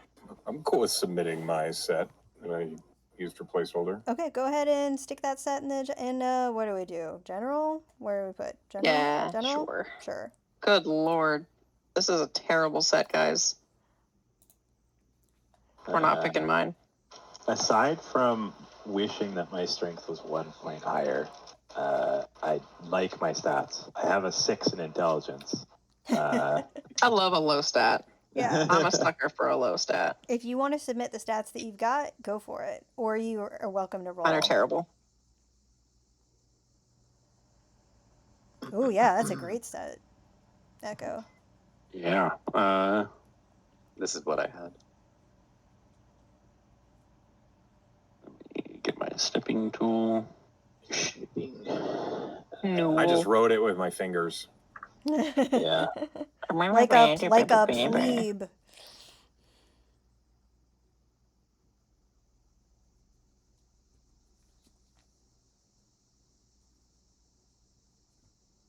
That's pretty good.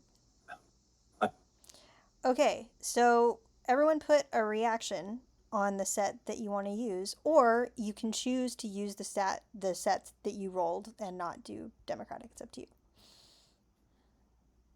So we can take any of these as a set. No, you can. The idea is that the idea is like everyone basically has the same stats, but like I am being a little flexible here, where like if you got really attached to the stats that you've got, you can totally keep those, or you can take the stat that everybody votes for.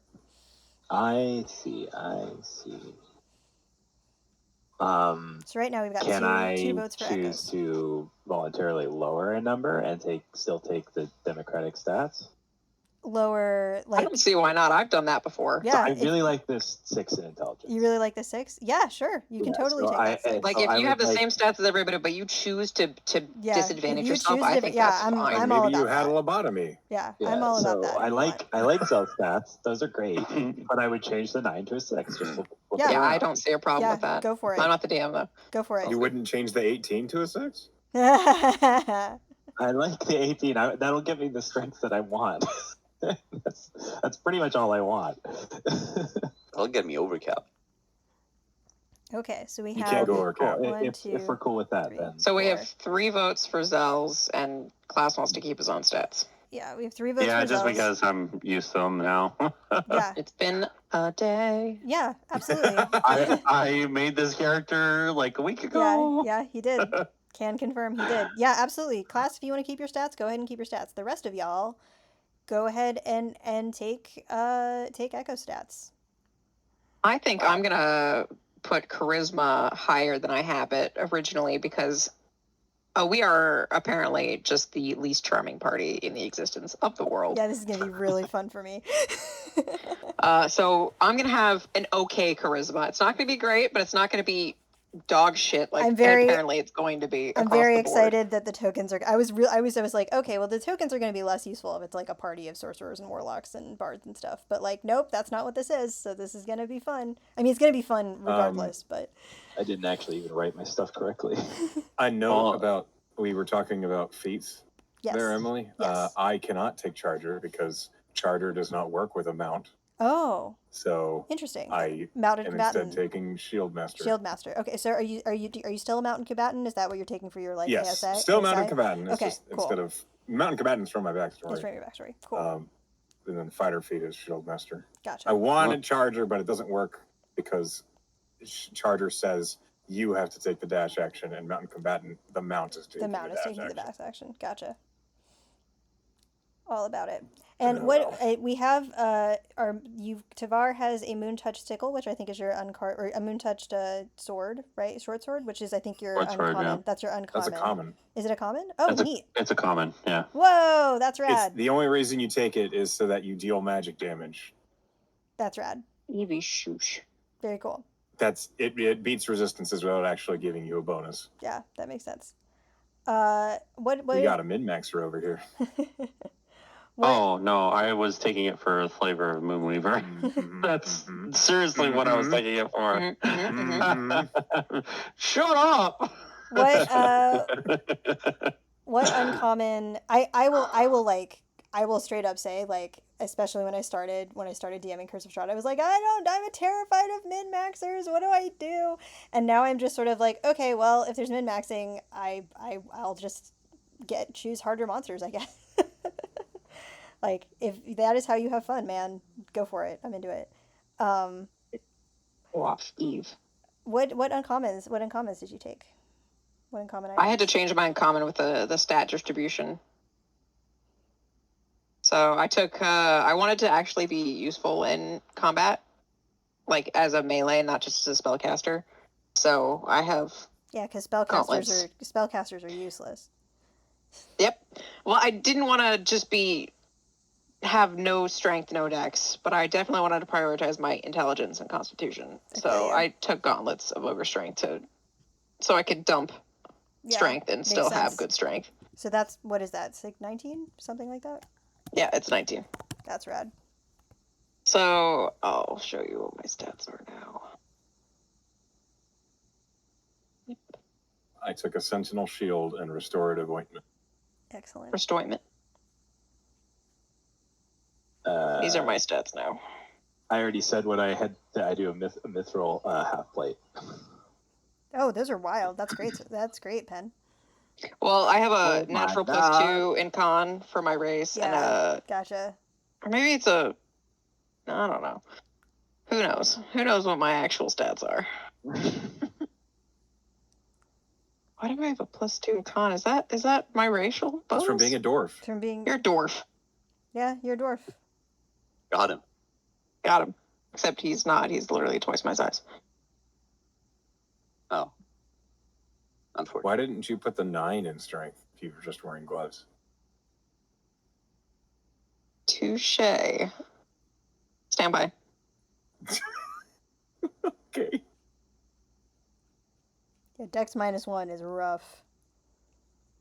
Yeah, I might as well have a flat dex. Like, I'm into it, but that's rough. I love. So without the gauntlets, she has a 20 in Constitution and a 9 in Strength. That makes me giggle. That's very funny. Yeah. She's really hardy, but not very strong. It makes sense. She is intelligent. She's been reading those books this whole time. Just been. She's a I reader, like to think a reader, not a fighter. Her intelligence is less book based and more. She just she just really remembers how things work. Like she's her whole skill is mixing things, and she's just done a lot of it, trial and error. I like to imagine while those She's lost three- her eyebrows so many times. Yeah, I'm sure. Well, those 3 were dealing with the necromancer. Fucking Saga and Zell were like 200 miles away, and Zell was like, "Do you want this pine cone?" Like she's holding it out to her. Meanwhile, Will this help you? Look, I found Actually, a nature yes, thing. I have 7 different other varieties, but I haven't seen this one. Add Wait, it, there's like 200 of them over there. add it to Oh your shit, Pokedex. she dives in them. Add it to your Pokedex, Saga. She did I Plant- give her painter's tools? Plantadex. I should give her painter's tools. I took glassblowers for some fucking reason. I'm gonna switch that to painter's tools because she carries a book with her where she jots down all of the information she's learned, but she also recreates their image Amazing. for posterity. So Do you know? Can you should artificers obviously do know proficiency. minor illusion? That seems like it would be useful. You can make a. I illusion. couldn't when I was choosing, or maybe I didn't notice it. No, they cannot. Alas. My favorite cantrip. Alas. Yes, you are one of those. Yay. Okay. Cool. Oh my gosh, that's really funny. Investigation -2. History -2. Insight +8. And a crap ton of proficiencies. Yeah, that's excellent. Oh, because you're a rogue, The- right? Yeah. Rogue plus the rogue subclass and winning just gives me like 2 extra expertise That's things. rad as hell. It's crazy. Oh, because you're a scout, right? Yeah, that's Mm-hmm. that's wild. I love that. Okay, so we're all set for stats? I think so. I think so. So let us pan over to Saga and Zell. What kind of scene? I mean, you can do a pinecone scene if you want. You're That welcome was thrown away. to talk about pinecones. But what kind of scene would you two want it? Would you at what point? What sort of we can do another? I think you did a random roll, right? We did, but that was a quick one. I don't think that would actually be. Why don't it's we really random roll not. again? Or you can think of if there's something. It's up to y'all. Let's see. Roll another D100. Ben. Gotcha.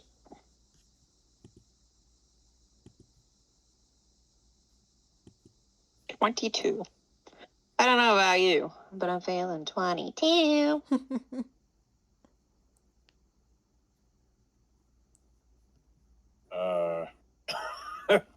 What the fuck? You are tasked with bringing down a pirate queen. Oh, Maybe not. maybe not that one. Maybe not. That might be That's- too much. Here, I'll roll Roll again. again. Yeah. I mean, one suggestion that I have for the kind of stuff that the two of you are likely doing is you're probably getting into a lot of like monster tussles because you need the flower that grows on the highest peak, but like beware the bugaboos that are up there, you know? Bugga hugga bugga. The bugaboos. So They're like the hit cousins of bugbears. yeah, which I mean, if that's not like kind of emotionally interesting enough, there's that. But like, it could be interesting. Roll up Maybe 49, by the way. 40. Oh, here's a thing. A mage is infecting a village's water supply with a magic potion that charms everyone that drinks it. The main effect is that it forces all that drink it to obey the mage's instruction. The mage is actually benevolent and acts as the village's prefect, resolving disputes, giving advice and orders. The village runs smoothly, but no one has any free will. The son of the butcher in the village has stopped drinking the water as he got lost in the woods for a few days, and now knows what's going on. And he's hired the party to kill the mage. oh, so a very similar kind of. What do we do about this? Yeah. I mean, I could That's a imagine good us running into this question. butcher while we're out harvesting. Yeah. Doodling daisies. Important to me, okay? I don't know. I guess it depends on how well it was running before the suspicious water. I don't know, I'm not really all right with folks not having any free will. Which is pretty fucked up. I think we should have a conversation at the very least. Ask the mage why he thought that this was the only solution. You can have a conversation. Well, will you stand behind me and look scary? Of course. That's worked so many times the before. prerogative. All right, okay, let's go. I'll be right behind you. Stop, stop, stop.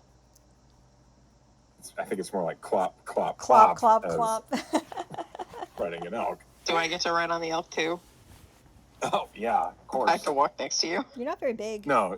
I am you'd not be very allowed- big. Honestly, there's probably like an extra stirrup that goes even lower just for Saga to hop up onto it. You would. God, how tall are the average elks? Is it a male elk? It's a giant red elk. It's a male named Tig. So, yeah, it's huge. Irish elk stand 6'11" Uh, at the shoulder. Stand up to 7 feet at the shoulder. 2.2 Holy meters. shit! That's twice as tall as Saga. She would not be able to reach the stirrup. That's Unless it was why on there's the like ground. An extra lower stirrup for it. Or Zell will just one hand. You could just pick me up. Okay. Yeah. I think actually Saga would have developed a strap on the top of her bag that Zell can just grab Just like to a handle. hoist her up. Yeah, like you carry me like a briefcase. How much does Saga weigh? She's probably pretty dense. Right, that's not answering the question. I can lift 1,200 pounds. You're Yes, fine. you could pick me up. She's I short, forgot but I'm a furball. she is a slab of meat. 1,200. I can lift the elk. That's pretty cool. Lift the elk. I can literally pick up this fucking elk if I had to. That's Yeah. insane. Carry it on your shoulders. Yeah, Furbolg. Powerful build is the feature. Okay? Up you get. We ride Whee! into town to have a conversation with a mage that's been charming an entire town. I would also like to get their recipe. I'm sure you would. It just sounds like a useful potion. I had no doubts about that as soon as you heard about it. It's not like I wouldn't use it, but it'd be nice to know how to make it. For Not always a posterity's purpose. sake. Exactly. Yes, of course. Maybe I want to benevolently run a town and deprive its citizens of free will. The Saga? Yes. I'm going to ask for a hard no on that one. Okay, well, I wouldn't want to settle down and run a town anyways. It sounds boring. I can't really imagine you settling down in a town. No. Exactly. And especially not controlling one. I don't really want to be responsible for anyone. Now, the apothecary, I could see you running that. 34 so will. Maybe in my retirement. What, in 200 years? Exactly. I've got tons of time. I'm a spry 57. I don't know how old I am. But I imagine I'll probably still be around when you are running your little herbology store. Well, I'd make a guess at how old you are, but you're the first furball guy I've ever met, so I have no idea. Zell just blinks. you arrive at the gates of this little town, and I'm imagining this is not a super big village. Probably not. But as you arrive, like, you're kind of like on some winding paths, and you kind of get more toward paved areas and everything. And it is quiet, and you smell the smell of like baking bread, and there are folks chatting on their porches with iced tea. And it's not like it's not like people are about to like break into song or anything, but like because Like the village in Beauty and yeah, the Beast. I was literally that was exactly what I was thinking about. Yes, like the village of Beauty and the Beast. Bonjour. But it's not precisely Provençal wife. it's not precisely like that. But because you kind of like have these goggles on of like something is wrong here, like you wouldn't have noticed really. The little uncanny Yeah, valley. you wouldn't have noticed the uncanniness until someone had told you, until like you've already like the veil has already been lifted from your eyes. And as you kind of look at these townsfolk, it's not that they're like smiling wider than they should or anything, but like there really aren't, as you kind of weave through the town, there really aren't any conflicts. Like, and it's a little bit weird. Like people are, playing catch with each other. They're like even the kids that might sort of like someone accidentally pushes someone else down and like helps them up. It's kind of weird. There's no conflict. This town feels gross. Yeah, I wasn't sure how I would feel about it until we got here, and now I'm thinking, like, what's the point, you know? Yeah. Is anyone giving us weird looks? You do. I'm sure they're all just waving happily, Yeah, some people offering free samples of bread. Some people are kind of like looking at you, like I think particularly you, Zell, because you're giant and kind of You out can't of the see me ordinary. behind Zell. Yeah, out of the ordinary, and you're riding a giant elk. Like I'm like a pretty sure Duragar backpack. yeah, No, I'm pretty sure you're seated in front of Zell. There's no way. You Aw. wouldn't see anything if you were behind Zell. a little. That's cute. You notice also that like this is a village. It's a little. It's some humans, but it seems like it's mostly halflings.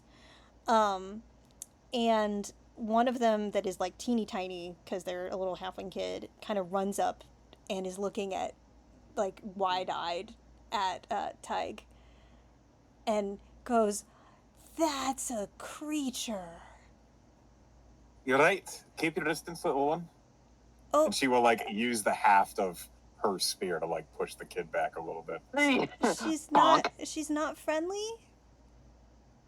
She's friendly enough to friends. Can I be its friend? Zell narrows her eyes at this kid. Well, think about it.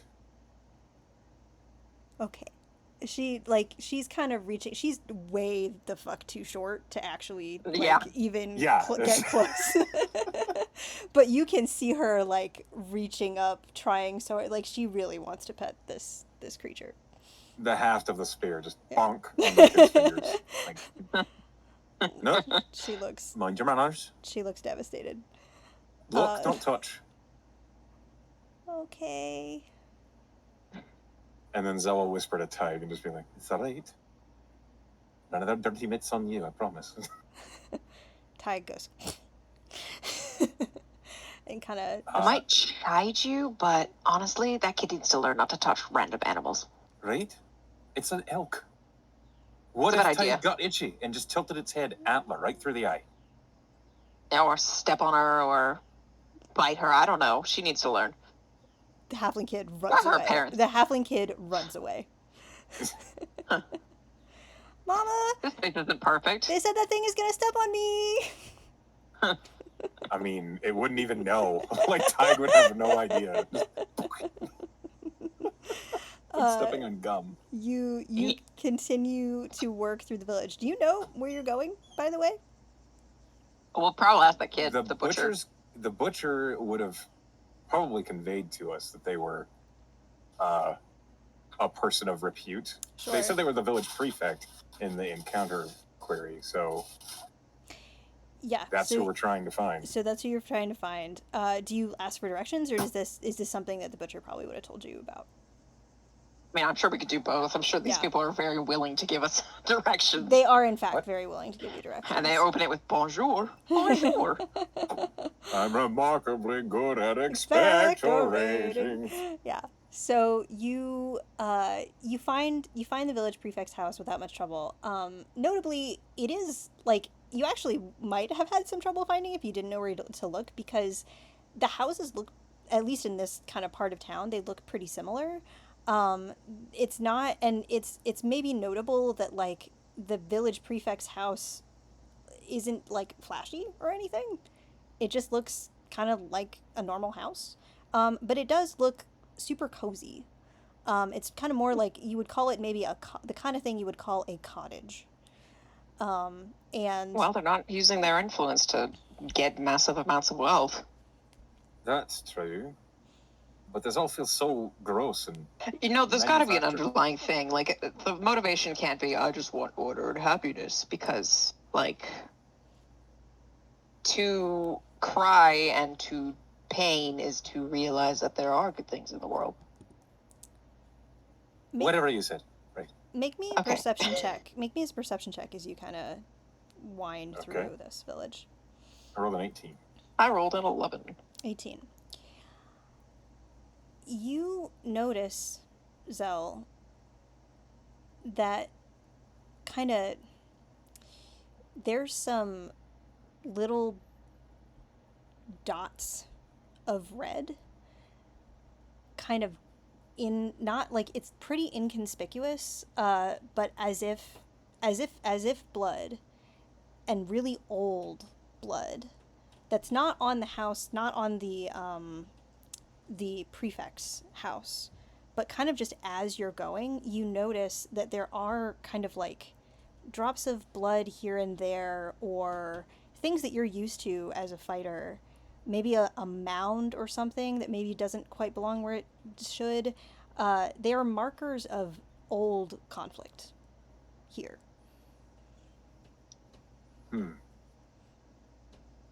Not all has been quiet here. Right. Now I'm getting more and more creeped out the farther we go. Take a look over there. You see those? There's been a rough short history here. I imagine taking away the will of these people might have been the solution that they decided to settle upon, but not one that I can abide. There's got to be a better way. Yeah, conversation or violence. It's I mean, I wouldn't necessarily disagree if it was just a temporary measure, just to calm everybody down while they thought of a good way to parse out the problem, but how temporary are we talking? I don't know, maybe like a day or two. That's a little too much for my blood. Oh. I Well, would allow maybe like a minute. a whole minute? Yeah. It probably a minute for things to settle. took days just for everybody to drink the water to a satisfactory degree that they could all be influenced on the proper level. Right. You have to think of the distributions, Al. And you have to think about people in control of their own minds. The amount of particulates that would have to go, I'm sure it varies by size and weight of the individual as well. Can you imagine? Like, I'm sure all the halflings fell first. Can I imagine not having all my mental faculties, Saga? Yes, I can. Ooh, sorry, I didn't even think about that. I'm sure you didn't. She's quiet. Let's see what this prefect has to say. And when they dismount, Zell will turn to Tig and say, poke anyone that bothers you with your antler. Jesus. Tig can understand me because I'm Yeah. a furball. He can 'Cause, understand yep. what I'm saying. I Yep. just can't understand him. And that's not really necessary. Unfortunately. I wish speech would be Beast and Leaf went both ways, but it doesn't. It does not, alas. I can make a push. All right. Well, I would appreciate if you did. But in the meantime, if you wouldn't mind, I'll be your punctuation. And she taps the spear, boom, boom, on the cobblestone. Oh, you're really good at that. Let's just see what's going on. Let's just ask a few questions. I don't see why we have to kill him immediately. I'm right behind you. Okay. I'm gonna go pee real quick. Yes. Yeah, how about we... I'm sorry, it didn't occur to me. Let's take a little break here. Let's take like 5-10 Okay. minutes. I did not mean. I was not like planning on this to go so long, but I'm having a lot of fun. I hope y'all are too. Me too. Yeah. So let's. I love how the tonal shift between the trio and this duo is very funny to me. Yes, excellent. How somber the three of them were, and Zella and Sawyer just like, oh, let's just check it out, see what's going on, then we'll decide. Well, it's not as personal for your character. It's true. Well, it kind of is for Zell. Yeah. But Sawyer's just like, I really kind of want to see what this recipe is. And Zell's like, I hate everything about this. Okay, now I'm gonna go pee. You think we'll cover maybe something the whole group That was my has done? if assuming that everyone is cool with it and has time, that was going to be my next suggestion. Was that the last scene we All film right. will be a scene with everybody. Sounds good.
Ooh, ah.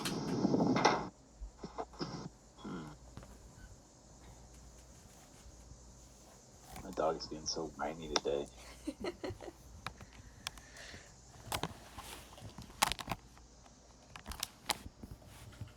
think he wants to play, but it's kind of smoky outside, and he doesn't want to go outside either. It's gross and hot, smoky.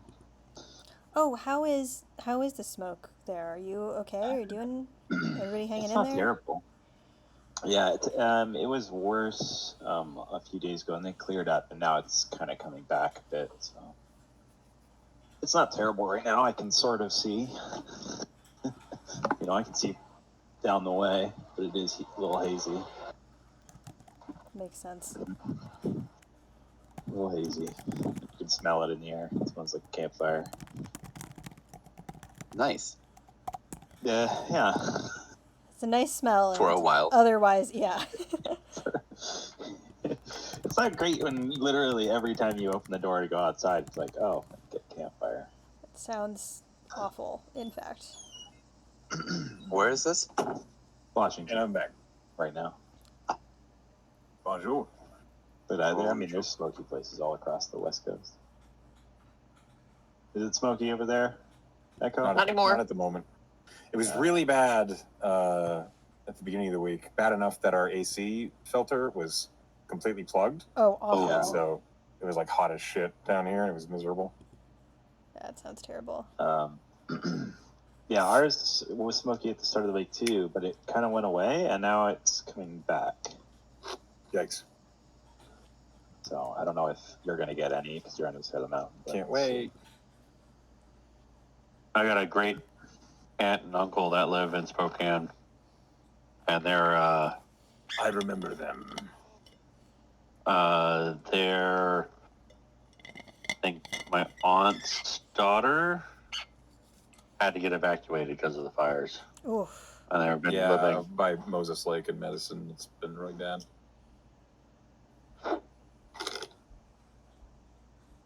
I think they're still living at my great aunt and uncle's currently. I have a question for you, Emily. Yeah, what's up?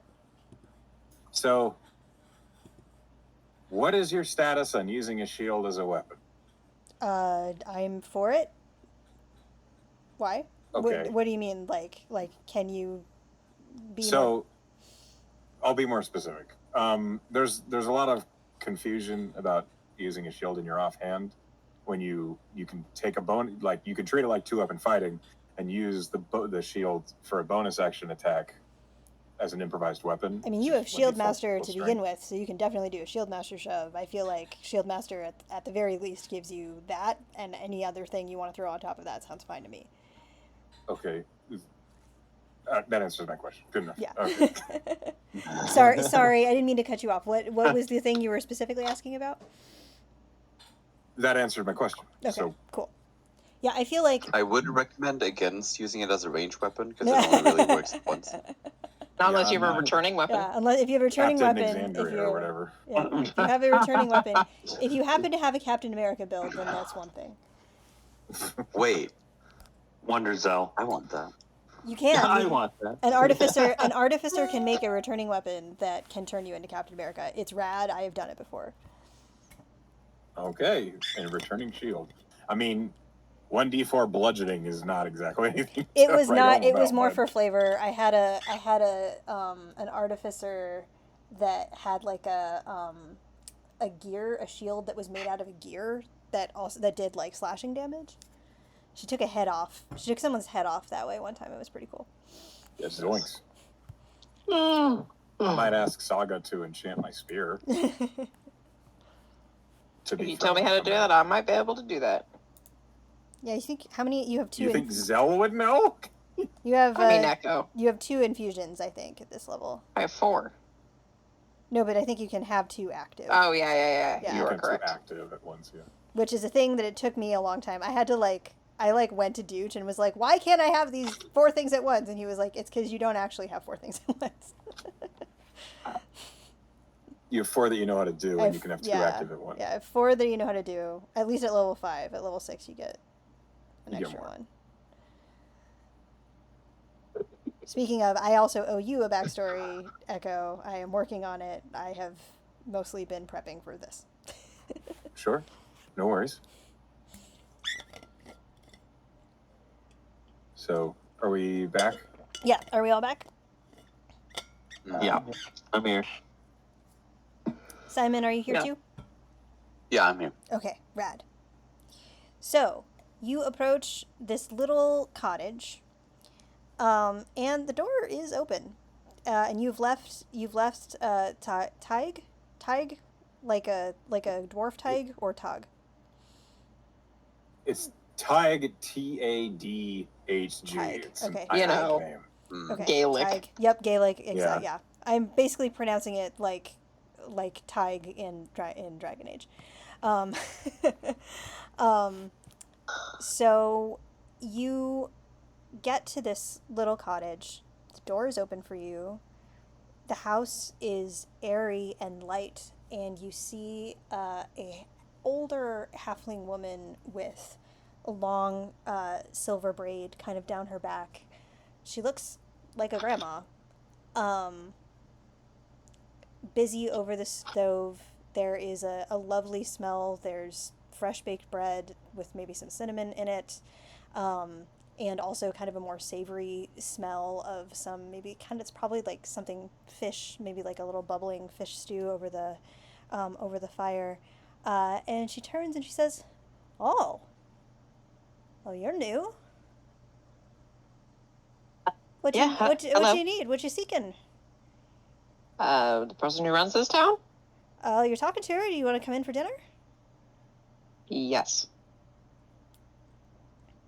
She actually looks. She says yes out of her own volition, and then she looks up at Zell like, "Oh, Zell doesn't say anything. She just nods to you and follows you. yes, we would." All right. Well, I always make plenty, although, she kind of looks you up and down, Zell. You might be more than I bargained for, but I sure will try. No worries. I'll not be having anything you're making. Oh. She's fasting Oh. for religious purposes. Roll me deception, Saga. Oh, it's a natural 3. 5 total. Okay. If I can tell she's not going to believe me, I have a backup. Okay, what's your backup? She can It is clear from her. It is clear from the kind of shift in her posture that she does not believe you. And then her eyes kind of like narrow and go to that spear. I was trying to be sensitive. She's dietary restrictions.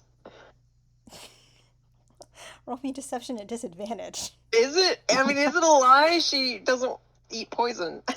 That is not a dietary restriction, Pen. I feel like kind of is. Oh my god, a natural 1. Do you if you 3, can flat 3. Pen, if you can right now tell me of somebody that would eat poison willingly as part of their diet? Literally anybody who eats peppers. Okay. Or drinks alcohol. No. Tell me I'm wrong. Nice, That's all clinically poisoned. Nice try, but no. Okay, all right. I see we got off on the wrong foot. Ma'am, sorry, what's your name? My name is Hilda. The prefect here. Perhaps you should be getting on your way.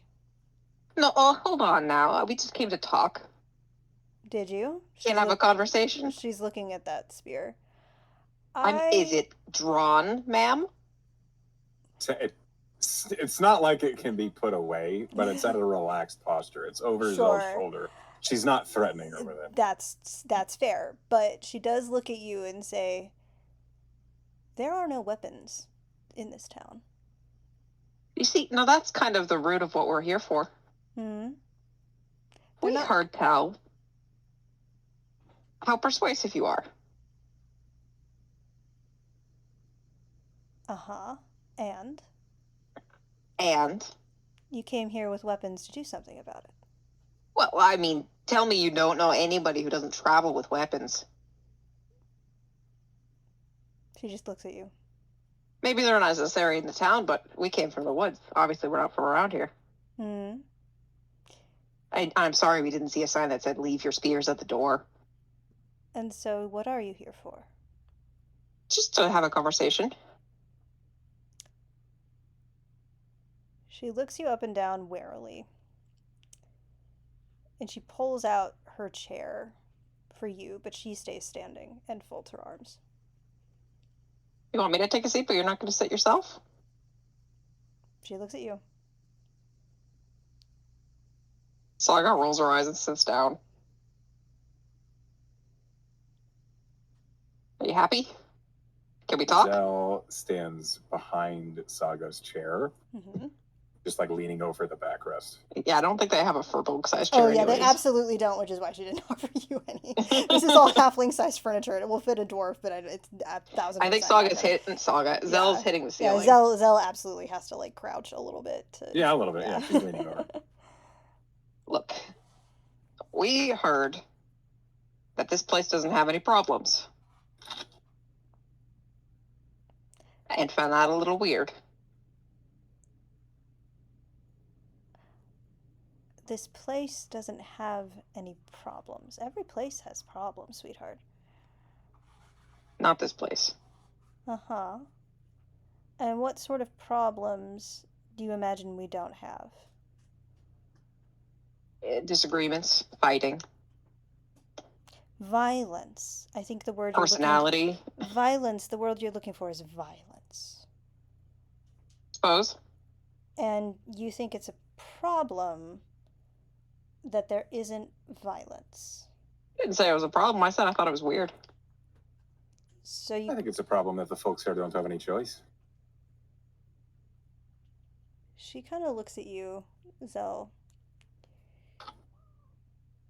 And if they would choose to kill each other instead, would that be better? Is It's it their choice. is it your right to take that choice from them?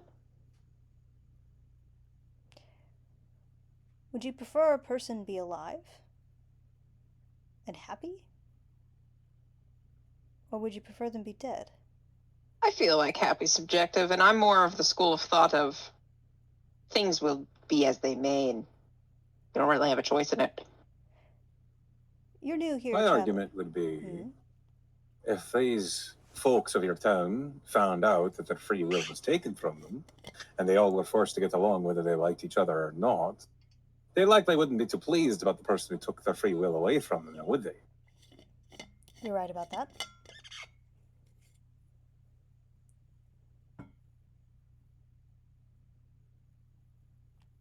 And you're here to convince me to... Well, I'm actually really concerned. Not even concerned. I'm more curious about how you did it, because I make potions and mixtures and alchemical substances, and it just sounds pretty useful. Useful. It is that, if you're desperate, yes. Well, I suppose you were desperate then. You're new here, travelers. What do you know about this village other than what you've been told? And by whom? That's not a thing I'm going to tell you. Also, nothing. So you know nothing of the history of this place? I see there's some hints of violence in its past, but every place has its scars. Hints of violence. Where did you see those? The piles, the marks of blood. Mm-hmm. Old wounds that are not very old indeed. Do you know what they called this place? Nope. Bloodvale. Oh.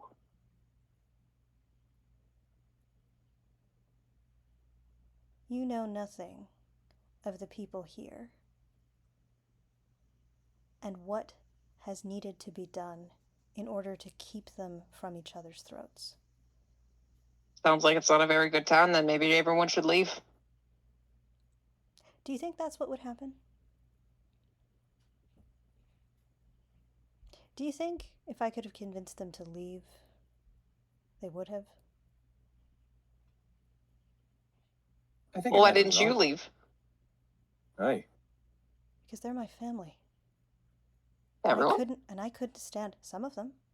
It's a small town. Family, friends. You can only see so many people tear each other apart before you decide to do something about it. And so you chose to do something about it, to take away their decisions, and take control of them all. If I had a better way of keeping them from killing each other, I would take it. But I don't. Let me consider having a conversation. You think I haven't tried? The wounds here run deep. Centuries deep. That's not something you can fix with one conversation, or even 5 or 10. I think that when conflicts such as this run so deep as to be that old, they'll never be forgotten. Even beneath the veil of your control.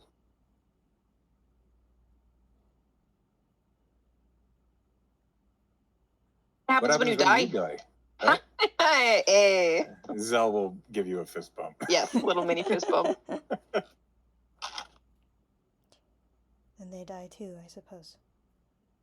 Right, well, maybe it's not sustainable like that, not to live with each other. Maybe, as all things in nature, they should just die. Is that what you would do with your family? If they were killing each other?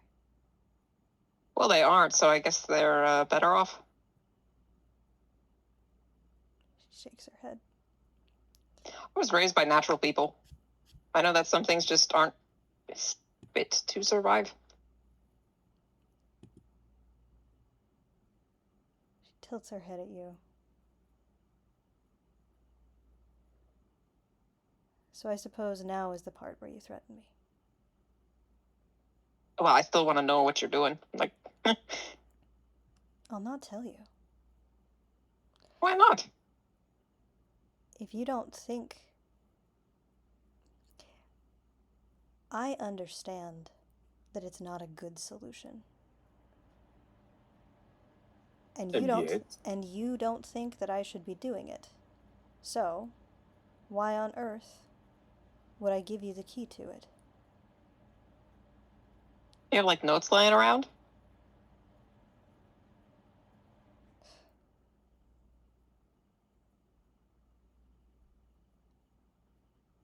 that a no? If you want me to leave this place and leave them to their fate, I will keep my life and leave. But the town won't last long after. Maybe it doesn't deserve to. Also, so you assume. That's also true. It is remarkable how angry people can be when they have a common enemy, and you've made one. Ooh, that's true.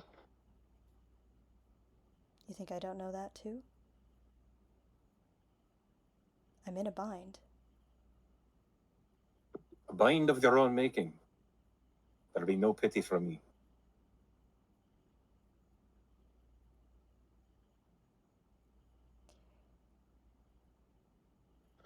She stands.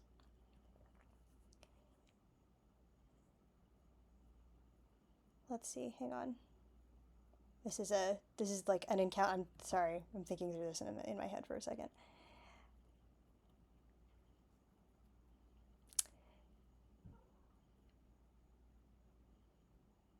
She goes over to a little side table where she's got like a desk and her, like, some books and those notes that you were looking at, Saga. And she takes them, and it's like a sheaf of paper. And I'm gonna give you initiative here. Gonna burn him, isn't she? Uh-huh. Nice fucker. Can I... Okay, so we're rolling initiative. Mm-hmm. I rolled a 9. I rolled a 16. And I am looking at stats really quickly. Hang on.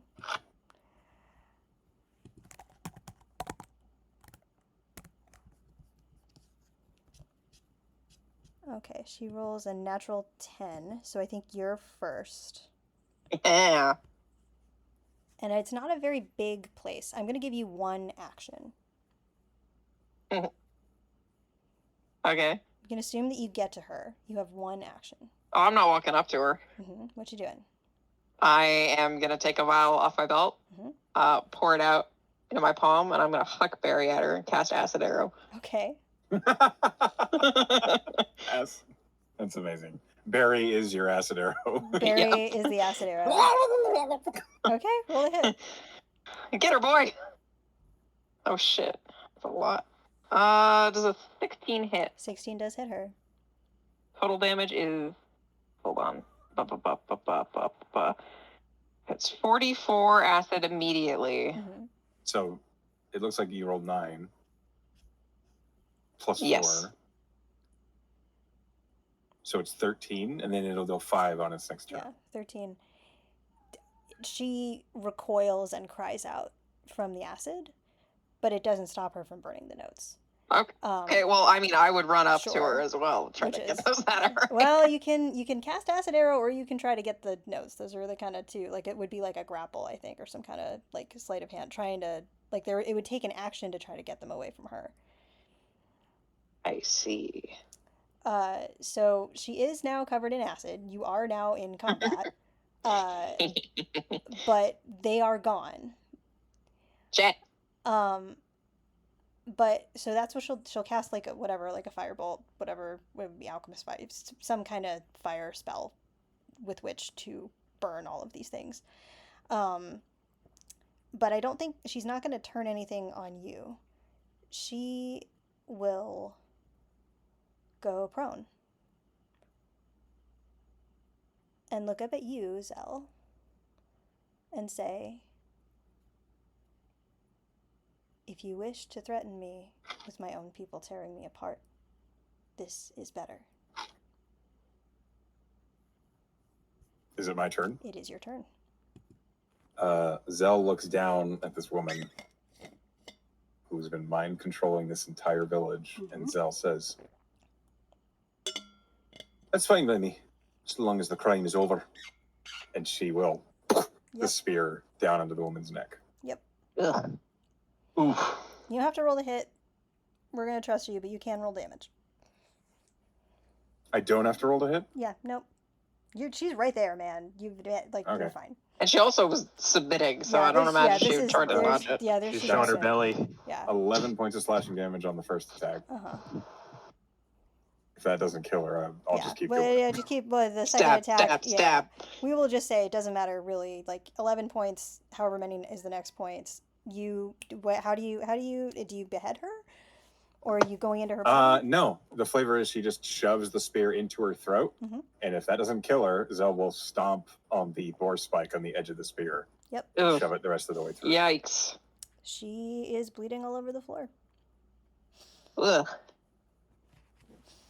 Why don't you take a look around, see if you can find her mechanisms for this potion. Oh, I was going to try to replicate it. Just by what I found. Maybe I could guesswork it. I have faith in you. Should be like barrier. I don't think an evil wretch such as this deserves such a rest. Okay, well maybe we could just burn the house down? Is it too close to other houses? It is pretty close to other houses. Ugh. I'll just write a note. Like she was the problem. Don't worry. XOXO. Can Saga. I ask Echo, what note does Zell with her negative charisma modifier write? Zell writes, "This evil prefect was mind controlling you all through the water. Eventually you all get your minds back. And when you do, your lives are yours to do what you wish." Okay. Was actually surprisingly, it wasn't as harsh as I pictured it was going to be with you. I'm angry, but I'm not insensitive. I figured maybe you'd like kill each other if you want to, but maybe like you got a new lease on life. I don't know. Should we take her dinner? No. Why'd be such a waste? It's full of the mind control shit. We don't for know that. sure. Why would she drink her own mind control stuff, you know? I'm gonna cast Oh, you want to detection. eat hers? Detect poison and disease. Yeah, no, she like made dinner. You don't detect poison or disease. You detect delicious fish stew and bread, which is now burning. Oh shit. You can eat it. And Zell eats a ration. Yeah, that's fair. My flavor for my detect poison and disease is maybe I have like an alchemical strip that I dip into food and it changes Like a a certain pH color if there's strip. poison. Yeah, That's yeah. fabulous. I love that. And Saga will gather all of the alchemical, like the tools, the herbs, the what have you, and jot it all down so that she can attempt to replicate it Sure. through trial and error later. Yeah, on. I think a lot of it is kind of is lost to you, but like this is so I don't think you could even with really high rolls, I don't think you could necessarily replicate everything. Sure, but she'll play you with get, it though. yeah, That's you what can, her you her play whole with thing it. is. Yeah, you trial play with and error. it and you get some sort of like I don't know what your spell list looks like, but like something with an enchantment flavor probably comes from this. Sure, we'll workshop it together. Yeah. And then I don't know, where do you want to put her? Just leave her here? Zell just kicks her under the table. Oh, yikes! I want to go through her pockets first. She uses the head of the spear to pull her back out from under. I mean, I could fit under there, but all right. What would be in this person's pockets? A litter to Said, the family. and you Yeah, said our shit was brutal. Yeah. Honestly, like there would be, in fact, I think there's a little, there is a letter to one of her family members, and it's pretty tender. And there is a locket with one of the kind of townspeople. Their picture is in it. Like this is a person that like legitimately did like have a family and a life. I don't think she was like a terrible person. I think she was misguided. She was controlling other people against their will. In a Whatever misguided justifications. attempt to, okay. I don't care. Well, luckily she's dead, so we don't have to think about it anymore. Agreed. Do you think Teague will eat this bread? Oh yeah. Great. He this likes the hard crispy puck, bits. yeah, under my arm as we just leave. So mutters, where do you think all the food that you ruin goes? He eats all of it. What? What? And scene. Is there anything else? Oh no. Before you, as you're leaving town. This is the point at which you leave town. Yeah. Yeah, They're just we're not sticking around. Yeah, you're not sticking around. We just murdered someone. As you leave town, behind you, the sounds of battle are beginning. She's Jesus. Right. There's not a lot of weaponry in this town, but you hear cries of anger and frustration, and you hear basically like you've been a fighter long enough, you kind of know what a barbarian's rage sounds like. There are cries of angry, murderous rage behind you. Oh my god. And she was... How did it wear off so quickly? She's not lying. This place is cursed. The shit, it does seem like this village is about to tear itself apart. Well, if they are really just unable to talk it out amongst themselves and they'd rather tear each other to pieces, I don't think they deserved. I really hope that child comes out on top. I mean, right? My conscience is clear. As we leave a town tearing itself to pieces, my conscience is clear. Their demons are their own problem, not ours. I mean, you could argue. Okay, it's fine. I don't really care either. Okay. And scene. All right. So we have 3 men who feel a lot and 2 psychopathic women. The survival of the fittest flavor for Saga is really interesting. And it makes sense to me for an Underdark druid raised person. Yeah, it does. It really does. Okay, y'all. I like those scenes dark. a lot. I like those scenes a lot. They were dark in different ways. I think I'm getting a good sense of your characters. Do we have enough time and wherewithal to do a scene with everybody? I don't see why not. Yep. Are y'all cool with that? Yeah, we can I know it's been a little while. That's why I just want to check in. Also, Yeah, I just want to point out that we killed one person. You guys killed a village. They killed themselves. We killed Yeah, one too. person. Yeah, that's Their true. horrible fucking demons is their problem. Yeah. If they can't talk out an issue when they realize they've been mind controlled, that is on them. 100%. Zell does not feel bad about it. We both killed one person. Yep. Fair enough. Again, it is my job to make pain happen. Even in little tiny scenes that I am making up.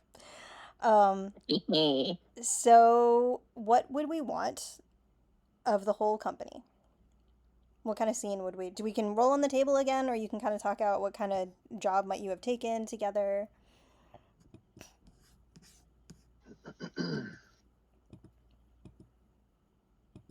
That's a no good idea. question. We could roll and see what comes up. Yeah, that's fine with me. Yeah, sounds good. Okay, someone give me a 100. Okay. Roll. I rolled it, but we'll use. Oh, I yours. didn't see that you rolled it. 49. Already I rolled the that. first. I 49 Oh, is you actually did? the one that we just did. Yeah, I literally that's what I rolled. Well, all right. 35. If we just go back to the 35 then. same fucking village, like another They They rebuilt all- the village. They all Or returned. the three trio roll up to the village and there's just bodies everywhere. That's actually really interesting, like a Groundhog's Day thing. Like it just keeps coming back to the same state. Okay, this is actually really funny because it's very similar to the one that we just did, so maybe not this one. But villagers are complaining about a feud between two mad scientists. One is a necromancer that surrounds himself with ghosts and zombies of his dead family. What is with the necromancer? Yeah, right. The Jesus. necromancer's a lot. The other one is Frankenstein trying to steal those family members' parts. Yeah, I feel like this is too similar to what we already did. All right, 22. How about that one? It's like a mesh between. I already did 22. What? Are you just Yeah, reading the Orange is pirate. the That's fucking the pirate pirate queen. That's really funny. Oh my Oh, god. We Oh could my God. with the whole Stop party. rolling we my could rolls. do it. 91. Or 91. 22 or 91. 91. Dealer's choice. The king has a rebel, untamed frontier region that is always in need of purging of humanoids. Recently, there is talk of an evil beholder, or other big monster, amassing a tribe of giants, and that they rule that region, limiting humanoids but also human settlers. Once you meet the leader of that tribe, you find him to be intelligent and amenable to almost every proposition. However, he is amassing tribe after tribe under his banner, and will soon have much more power. If the players get rid of the leader, the giants will not go away, and a worse leader might take his place. If players wipe out the giants, the humanoids will bounce back and be even more of a problem. Can we do the pirate queen? I mean, the other option here is to think about something that like would kind of be rooted, like one of the things that y'all would be pursuing. Like Yeah. for example, your dreams, Tavar,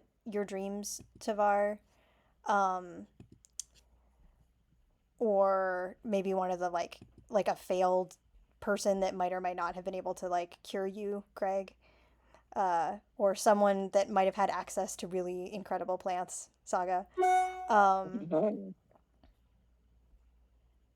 Let me think about this for a second. Also, all of these quests in this list are morally ambiguous. There might be better options in this list. I think it's a really useful list for what we were doing before. It can be, yeah, for Yeah. sure. About 100 non-combat urban encounters. Mix. So right, buddy. Boof. Boof.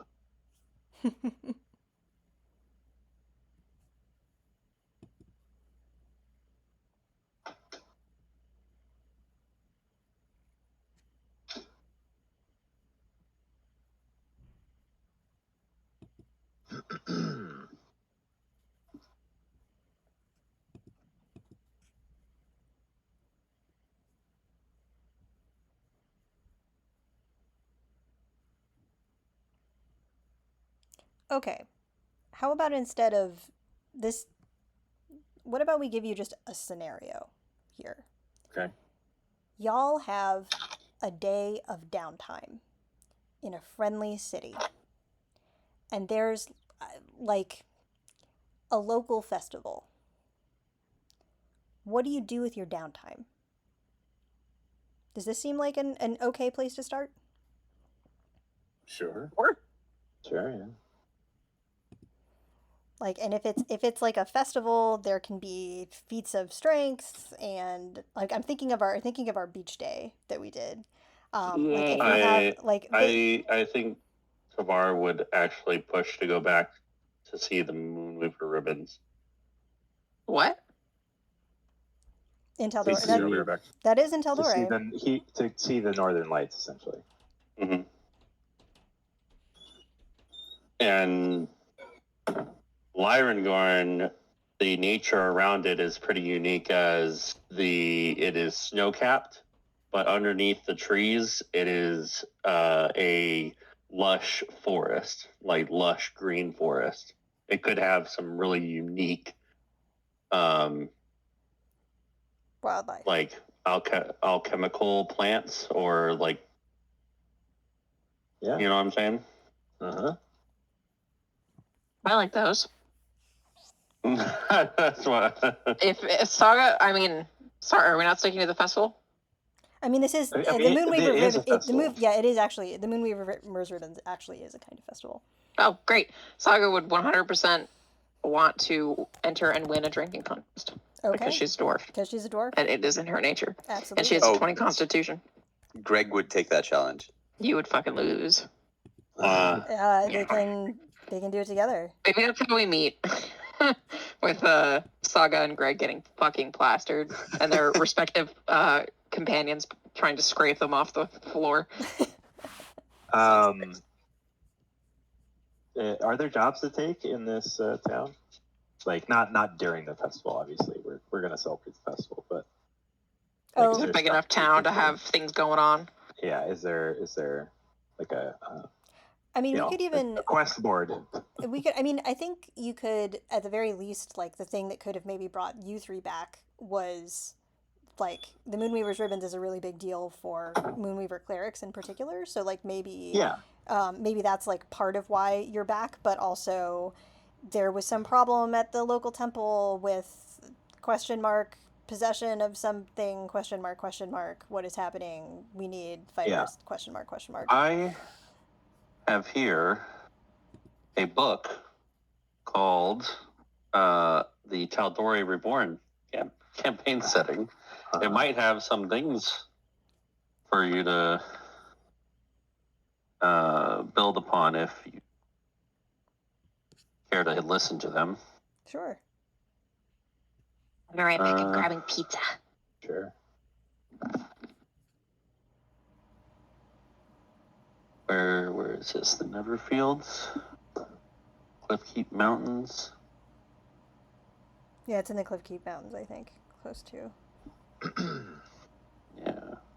I think if they're gonna have like a drinking contest, I would know who is probably gonna win. You're gonna bet. You're gonna place a bet. Yeah, I think he would place a bet. He wouldn't go like Absolutely. too crazy. He's not a big gambler, but he's trying to make some extra money because he thinks he knows what the odds will be. Okay, go for it. Yeah. And yeah, I imagine you're betting on your goblin friend, but then Saga appears as a challenger.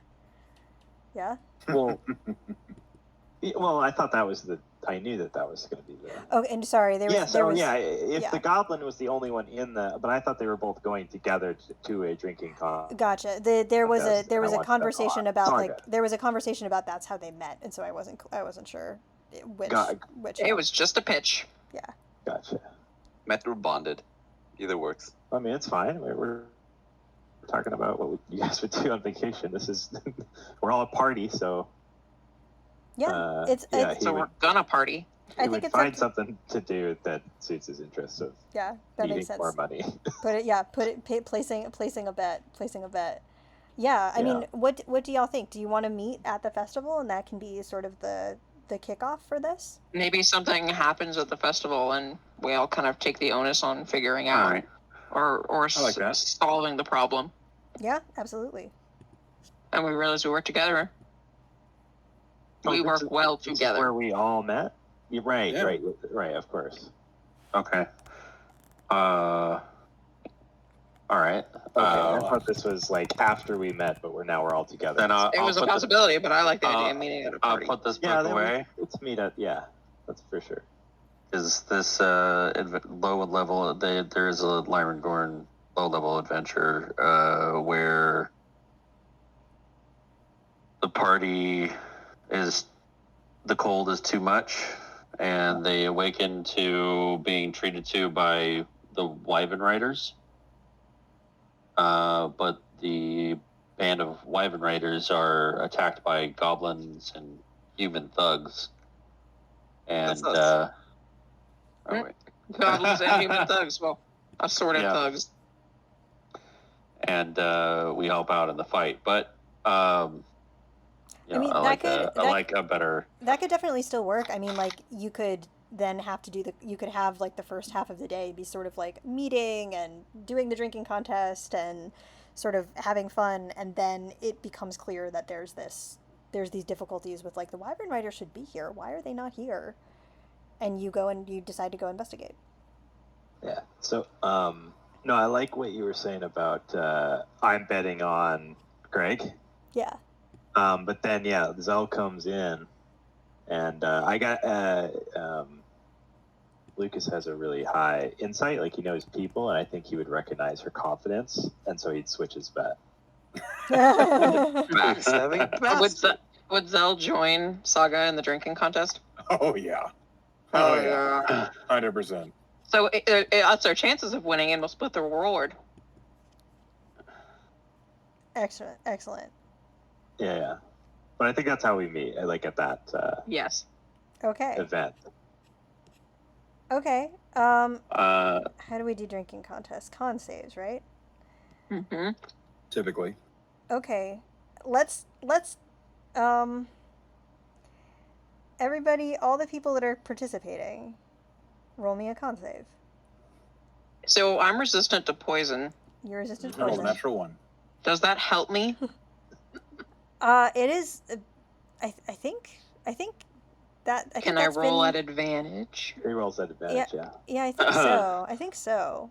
For dwarves, that's how they drink all We've the played time. it that way before. Yeah, I feel like If this is yes. I feel like yes. All right, Greg. Tamar would not participate in this drinking contest, but he would give Greg a protection from poison spell. You fucking cheater. Do I see you cheat? I mean, it depends on, I guess, at what point. That would be a great way to bring the party together. Zell catches Tamar cheating and starts a scuffle.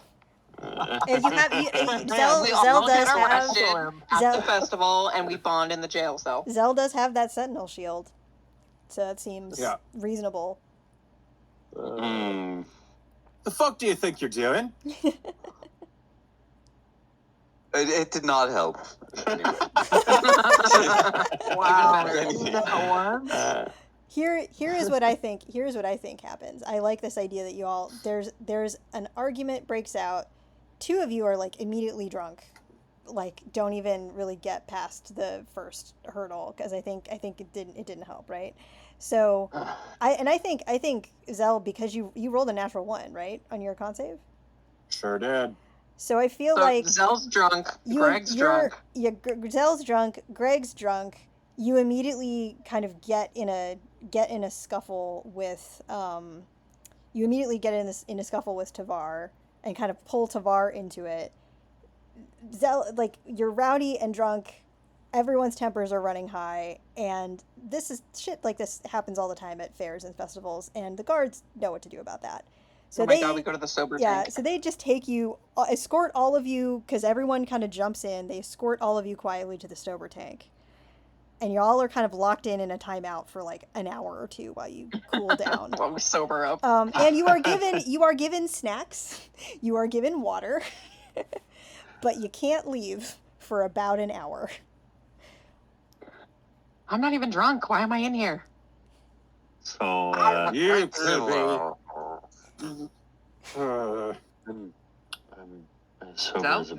I'm as sober as a bird. I didn't drink anything, but Well, maybe you shouldn't You're cheat it. drunk enough to fucking cheat in front of me, you piece of shit. I was just giving. Listen, You were just cheating. You were just cheating, and we all saw you do it. Well, I didn't, but I believe so. All right, that's fair. I don't really have an explanation for this. So you're just You a bad wanted to person in win. general. Yes, I wanted Greg to win. Would I have noticed him casting this on me? Oh yeah. Yeah, This would have it's been a touch spell. It's a touch spell. It would have been probably agreed upon beforehand even. Like you honestly, this if you want, this can be a play that you've run before. We didn't cheat. You did cheat. Zell said you did. I just naturally resisted your poison. Is that why you're drunk off your ass? You're drunk off your ass. I'm literally not. I'm a dwarf. See, this is why I tried to help my friend, is because Well, maybe if he's such a fucking lightweight, he shouldn't have joined the contest. You're right. Keep talking. My knuckles still itch. If it makes you feel any better, I was betting on you, Miss. That Anyhow, You what? is very kind of you. That actually does make me feel better. I would have won for you, you know. You have the confidence. And Zell the gut points for at it. Saga and nods. Mm-hmm. We're built for this. Unlike some people, she kind of eyes the goblin. Blissfully unaware, just like staring up at the butterflies flying above him. Oh, I'll have you know that Greg here is actually fairly decent at fighting. What does that have to do with a drinking contest? Maybe we Nothing. should play to our strengths next time, gentlemen. What she said. Like maybe Greg shouldn't be drinking, and maybe you, sir, and I look at Tavar, maybe you shouldn't be trying to be sneaky. I don't really know anything about you, human. Are you just jealous that you didn't think of it? We don't need the help.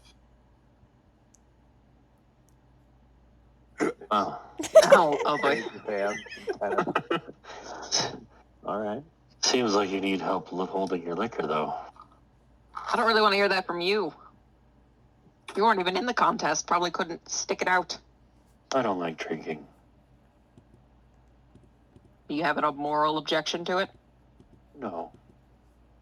I just know my strengths. I have I a narrow moral my eyes. objection to cheaters. That's true. That's pretty shitty of you. Right. That's what I was saying is it was shitty. And that's why I slugged you. You didn't actually slug him. Well, maybe you did. What I don't did I know. hit? My knuckles hurt. I don't know. I think it was the judge. You hit my amulet. And he just looks down at his breastplate, and it's like a little bit dented. Well, maybe if you weren't moving, I would have hit what I was aiming for. How many of me do you see right now? I ain't looking at you. Oh, okay. Sir, I think I know a good way to resolve this whole problem. What's that? You could fucking apologize. All right, I apologize. Yeah. I feel better. are those horns real? Zell looks down at the goblin and says, "Whose?" The only person in here with horns. She tries to look at her own head and she says, I think so. Can I touch them? Maybe. What's in it for me? I can rub your horns for you. No. Mm. Is your name Greg? Maybe. Who's asking? Zell? Thou? What the fuck kind of name is Greg? This is my name. What the fuck kind of name is Zell? This is my name. Oh. Saga sits down. I think they're getting along. Charisma. I'm not no. really sure. We are becoming great friends. Zell leans her head against the wall and closes her eyes. I'll tell you what. As a part of my apology, would you like to not be drunk anymore?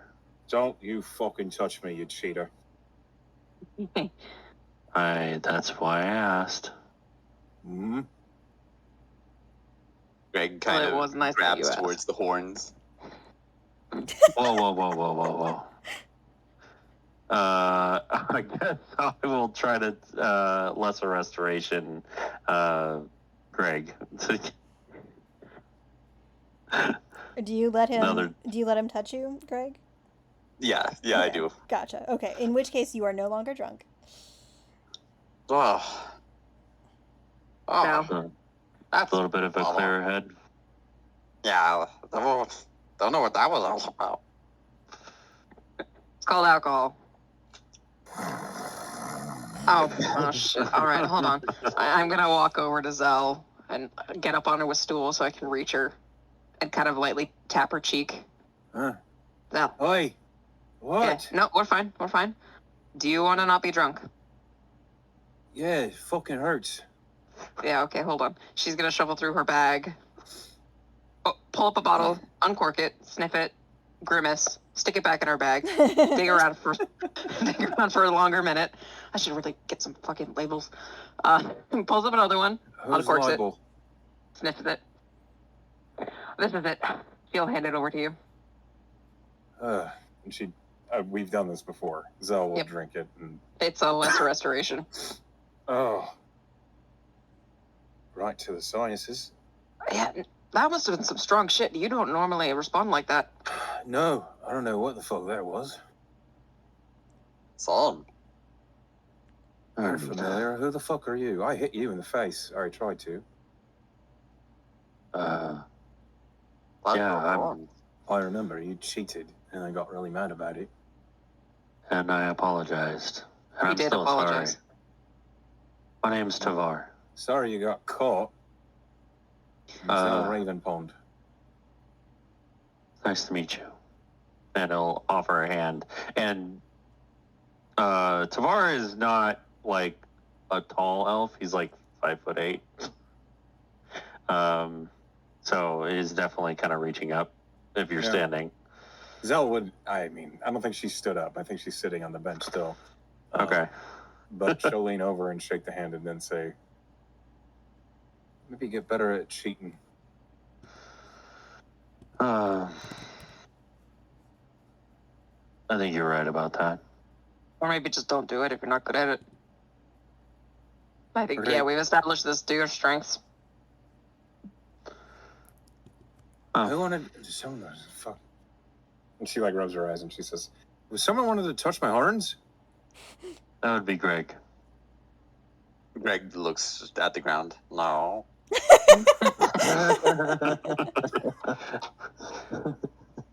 And catches glances up at the horns again. It's a very, Back to the ground.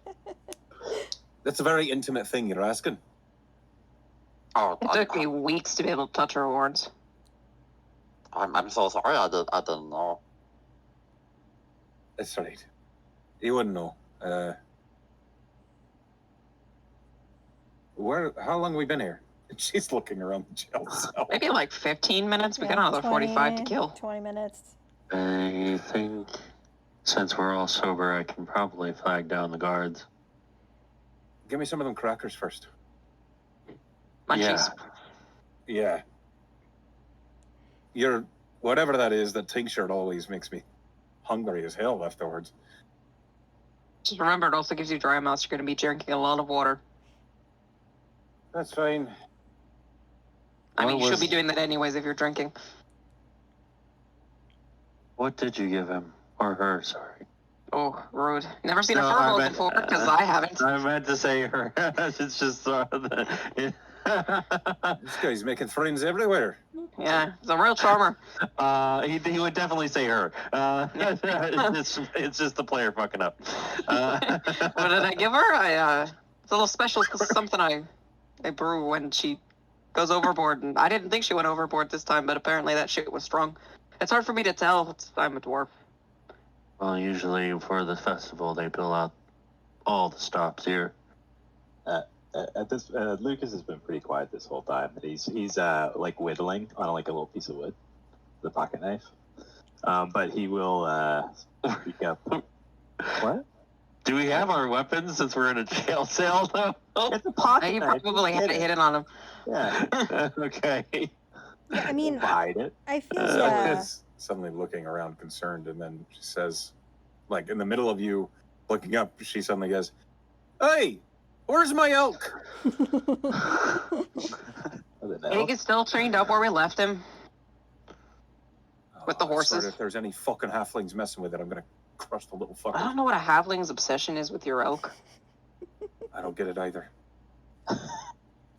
The people here usually leave things alone if you're worried about... Did you say elk? Aye. You have an elk friend? Interesting. I have an elk. Aye. His name's Tig. And he's an old friend of mine. Friend, how?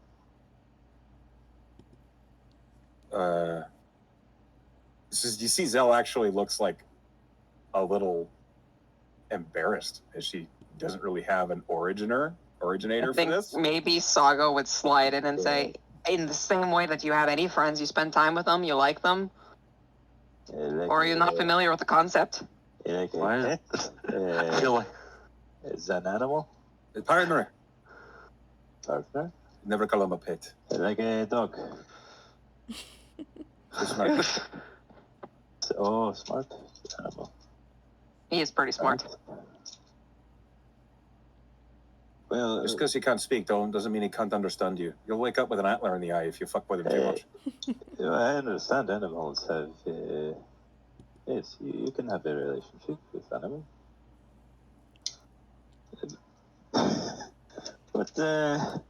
What brings you to the city?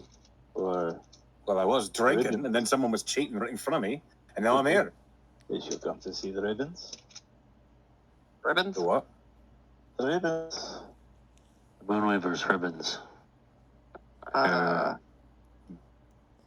No idea what the fuck you're talking about. I saw a party and I thought there might be alcohol. Oh, that's what this whole festival is about, is the Moonweaver ribbons come at nighttime. They bring ribbons of light, and the Wyvern Riders ride them in a big spectacle. Widers. Ribbons? Wyvern Riders, yeah. You have lost me. Well, that's what Lyrangorn is known for. Is that where we are? Yes. Oh. We're in Lyrangorn. Lyrangorn. Common. I just never mastered it. Lyrangorn? Do you guys know Elvish? No. I know Sylvan. I also know Sylvan. Okay. The Lyrangorn is Elvish for Mountain City. Honestly, when I hear Elvish, it just sounds like they have snot in their throat. They haven't quite coughed up yet. Oh, I don't know. You know? That's fair. Oh, sorry. Are you an elf? I can't really tell. Y'all look the same to me. No. Well, yes and no. Well, that's ridiculous. Maybe pick one? I'm a Shatterkai. It's another I have type no of idea elf. what the hell that is. It's another type of elf, apparently. All right. No offense meant. None taken. Well, we got a human. She points at, Higgin. What's your name? All I see is Higgin. Higgin is totally a human. Totally a human. Lucas. And he'll raise his hand to wave. Yeah. Okay, you got a human, a goblin, for some reason, and shard in my eye. Huh? Right. So you three knew each other. Is that why you were helping him cheat? Yes. Well, not. Sounds like We've you been got a good traveling friend. for some time. I was just betting on the drinking contest. So you don't know these two. Oh, I know them. Yes. You bet against them. That's hilarious. Well, I didn't know he would cast this spell. Oh, so you would have bet on him if you knew he'd succeeded in cheating. Yeah, of course. You're a smart businessman. Thank you. What are you whittling, Lucas? He's whittling a little animal. I didn't realize the DM was asking me. Oh, you're fine. Sorry. He's whittling a little animal. There's probably like a few like sort of stumps sticking out of it right now. It's not clear exactly what it is, but it's a little wooden animal. So what do you three make your living doing? Eating, maybe. No, see, they suck at it. Never mind. I retract my statement. Yeah, specifically not cheating. Not cheating. Resolving problems. Killing goblins? Resolving problems. Oh, I was gonna say, watch out, Greg. We take odd jobs here and there. I guess the proper term would be adventurers. That's what I hear a lot. I feel like that's a catch-all term for people who have no goals in life. Freelancers, if you will. Saga, that's what people call us. Oh, shit. I've got a purpose. Right, but we don't have a house that we're going back to every day. Sure, but, well, I'm a botanist, first and foremost. An alchemist, second. That's right. Maybe switch those two. Yeah, I feel like more of an alchemist and... But maybe they're equal. I had never really thought about it. I never had to rank them in my life before. Then I suppose I'm an outdoorswoman and a survivalist. That does sound a lot better than adventurer. Doesn't it? Hireable, I think. I think you three need to work on your public image. Right, because all I know is that you're a weird trio and you cheat and you're bad at drinking. Oh, we don't really have an image. We just kind of stick together, do the jobs that we know we can do. What sort of jobs are those? Well, for one, Goblins, dealing with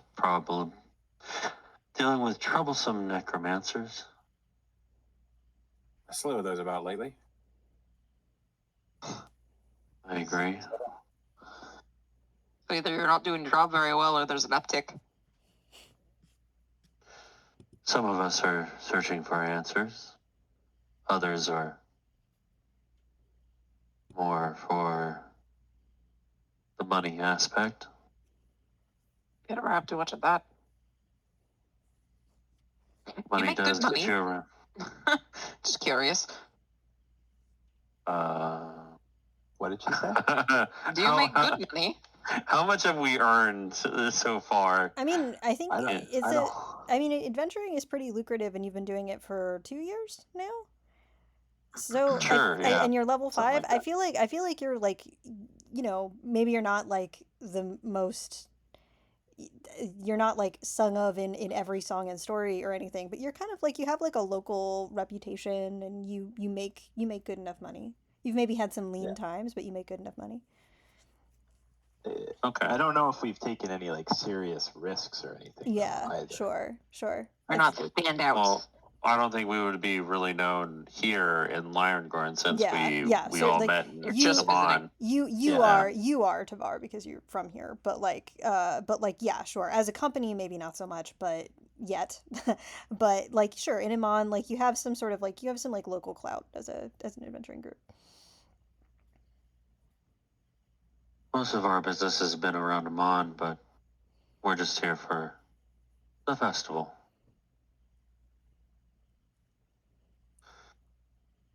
What do you make of that, Zell? Zell's like considering them, kind of like scratching at her chin as she looks at the three. Well, really, my thoughts are aligned with yours, I think, Saga. We have good titles, like you're a survivalist and outdoors woman. I'm a botanist, of course, and an alchemist, but, Don't forget the herbologist. of course. They don't exactly pay very well. What about you?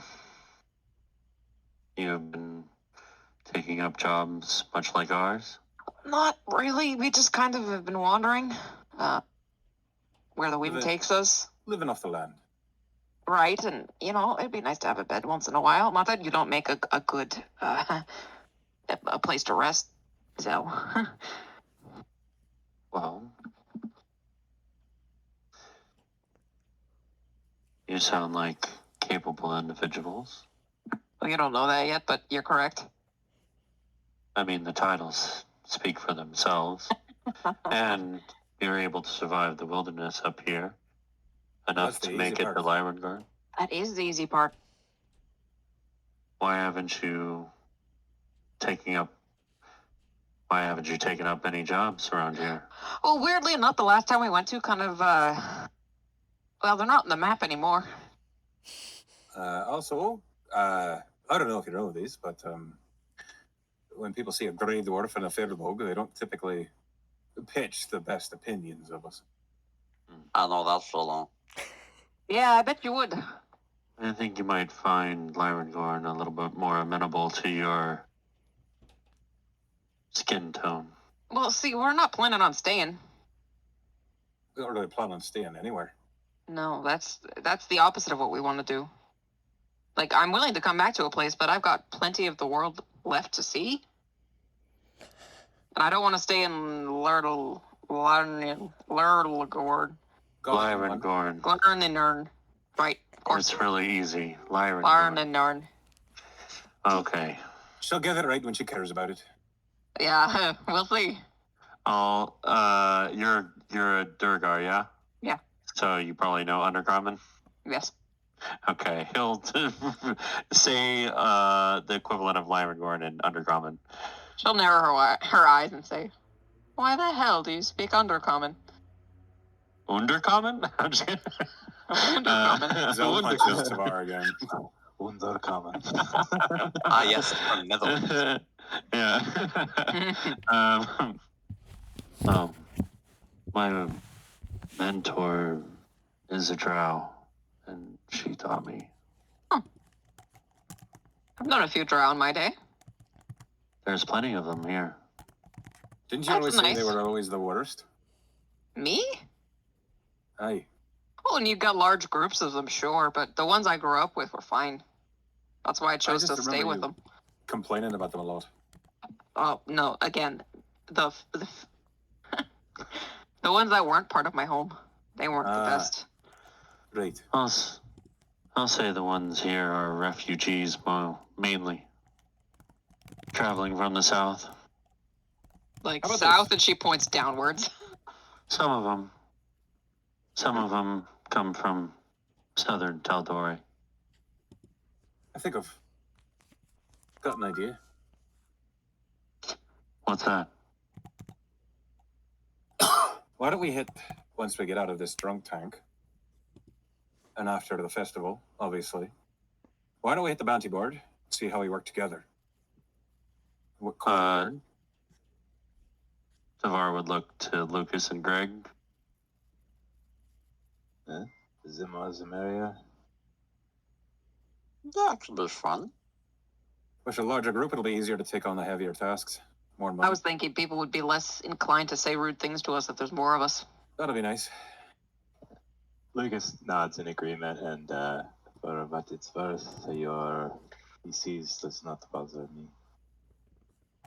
I will say that just the three of us have been. Well, we've had to pass up certain jobs because it was a little bit too big for our britches. So you do know what you're good at and what you're not. Yes. Well, luckily, so do we. Maybe we'll be able to help you. That sounds fine. Guards, we're sober. Can we leave now? No blood has been drawn. The guards are used to hearing this from the drunk tank. and therefore like one of them kind of turns their head but like doesn't approach. However, Come on, I'll do the line test. After about 3 more minutes, your mentor, Tivar, Oh boy. appears in the doorway, and she looks real worried. Alexis, yeah. Alexis. And she has one of the guards kind of flanking her, and she kind of motions, and she seems to be sort of like have charge over the situation. And she says, "The Wyvern Riders haven't made it in time. They should have been here 45 minutes ago. Something is wrong." Oh. When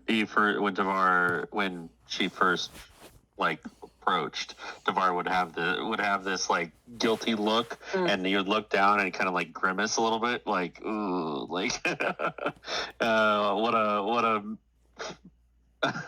what a meeting to meet his mentor again, being in a drunk take.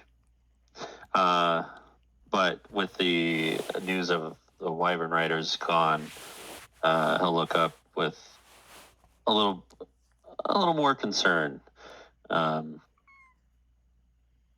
So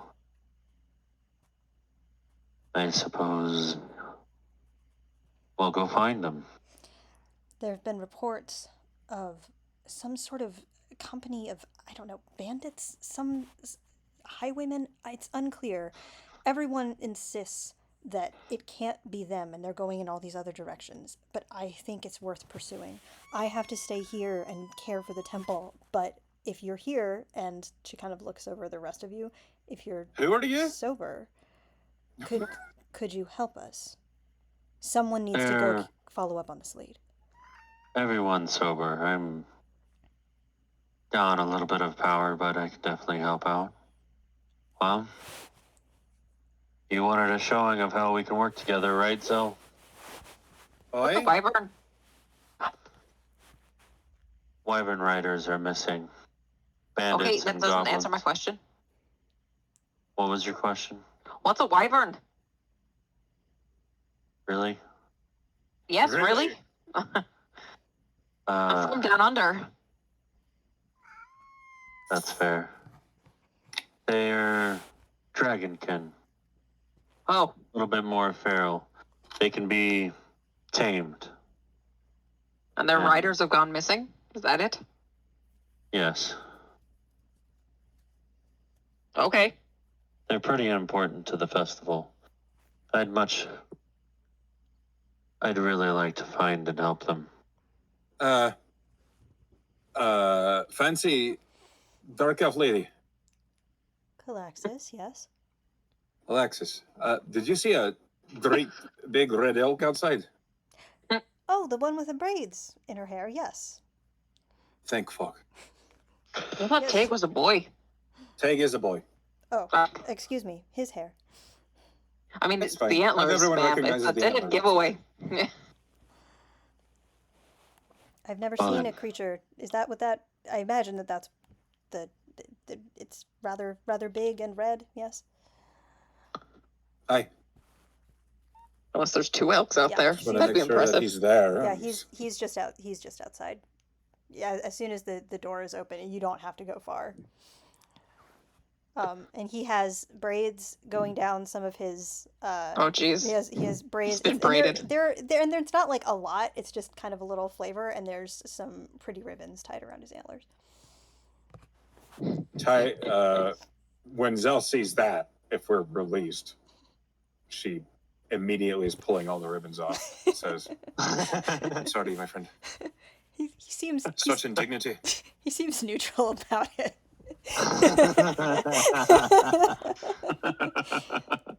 He is also eating like the equivalent of a funnel cake. Yeah. Oh, he's gonna feel that later. I'll have to make something. They knew how to get to him.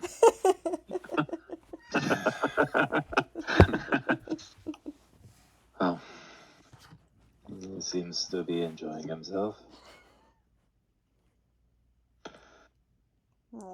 Zell looks at Lucas suspiciously and says, "You didn't read these, did you?" No, Good. I was with you the whole time. I don't know you yet. You could have been sneakier. No, we've learned that this whole group is just ass at that. I am quite sneaky. Oh, never We've mind. learned that he is ass at cheating. I'm just good at getting caught. Yeah. What's the difference? I just like mine better. Because it implies that he's good at something. Yes. But I guess we'll see for ourselves when we're rescuing these wyvern riders. Ty, can you direct us in the right direction? She does, and she kind of gives you. Basically, she is a quest giver. She gives you a direction to go. She's quiver. And she, you proceed on the quest.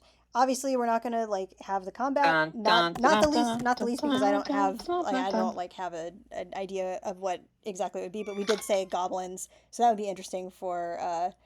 So that's interesting for Greg and mostly humans. I imagine there's that's probably they're like appropriate level.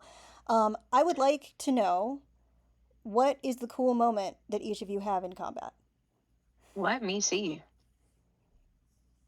What cool thing? I catapult Barry at someone's face. Okay. What cool thing do you do? Greg's thing? Yeah, that's a good question. That's a good question. Do you know, Greg? Have you sort of explained yourself to your companions? You've been traveling together for a while at this point.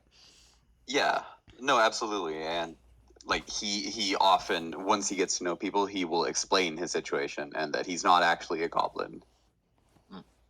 And over beers, he will explain his whole life story to anyone who will listen. Yeah, really, or even if they don't. Really important that they know that he's not really a goblin.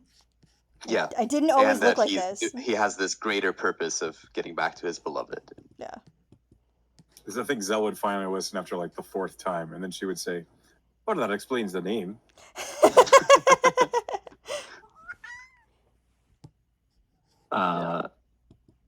I think after a few months, since we've been together for 8 months, after a particularly bad night of a nightmare, and just if anybody would notice him kind of tired, Tavar would reveal the nature of his dream and or his reoccurring dream. Just go over the details of it. It always starts with me standing in a town square, surrounded by the soft colors of a cool winter day.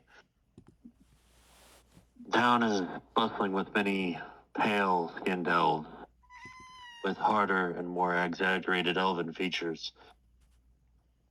And as I look around at each one of them, I begin to notice that everybody starts looking to the west.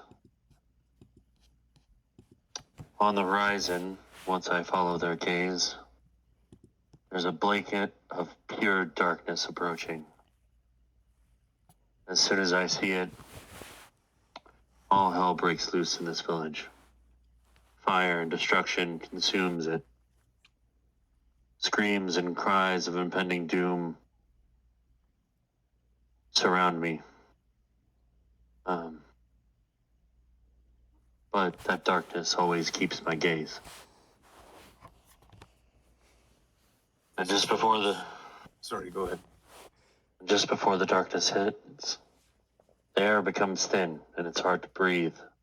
And I feel a deep chill in my chest. Frozen in fear, the darkness consumes everything.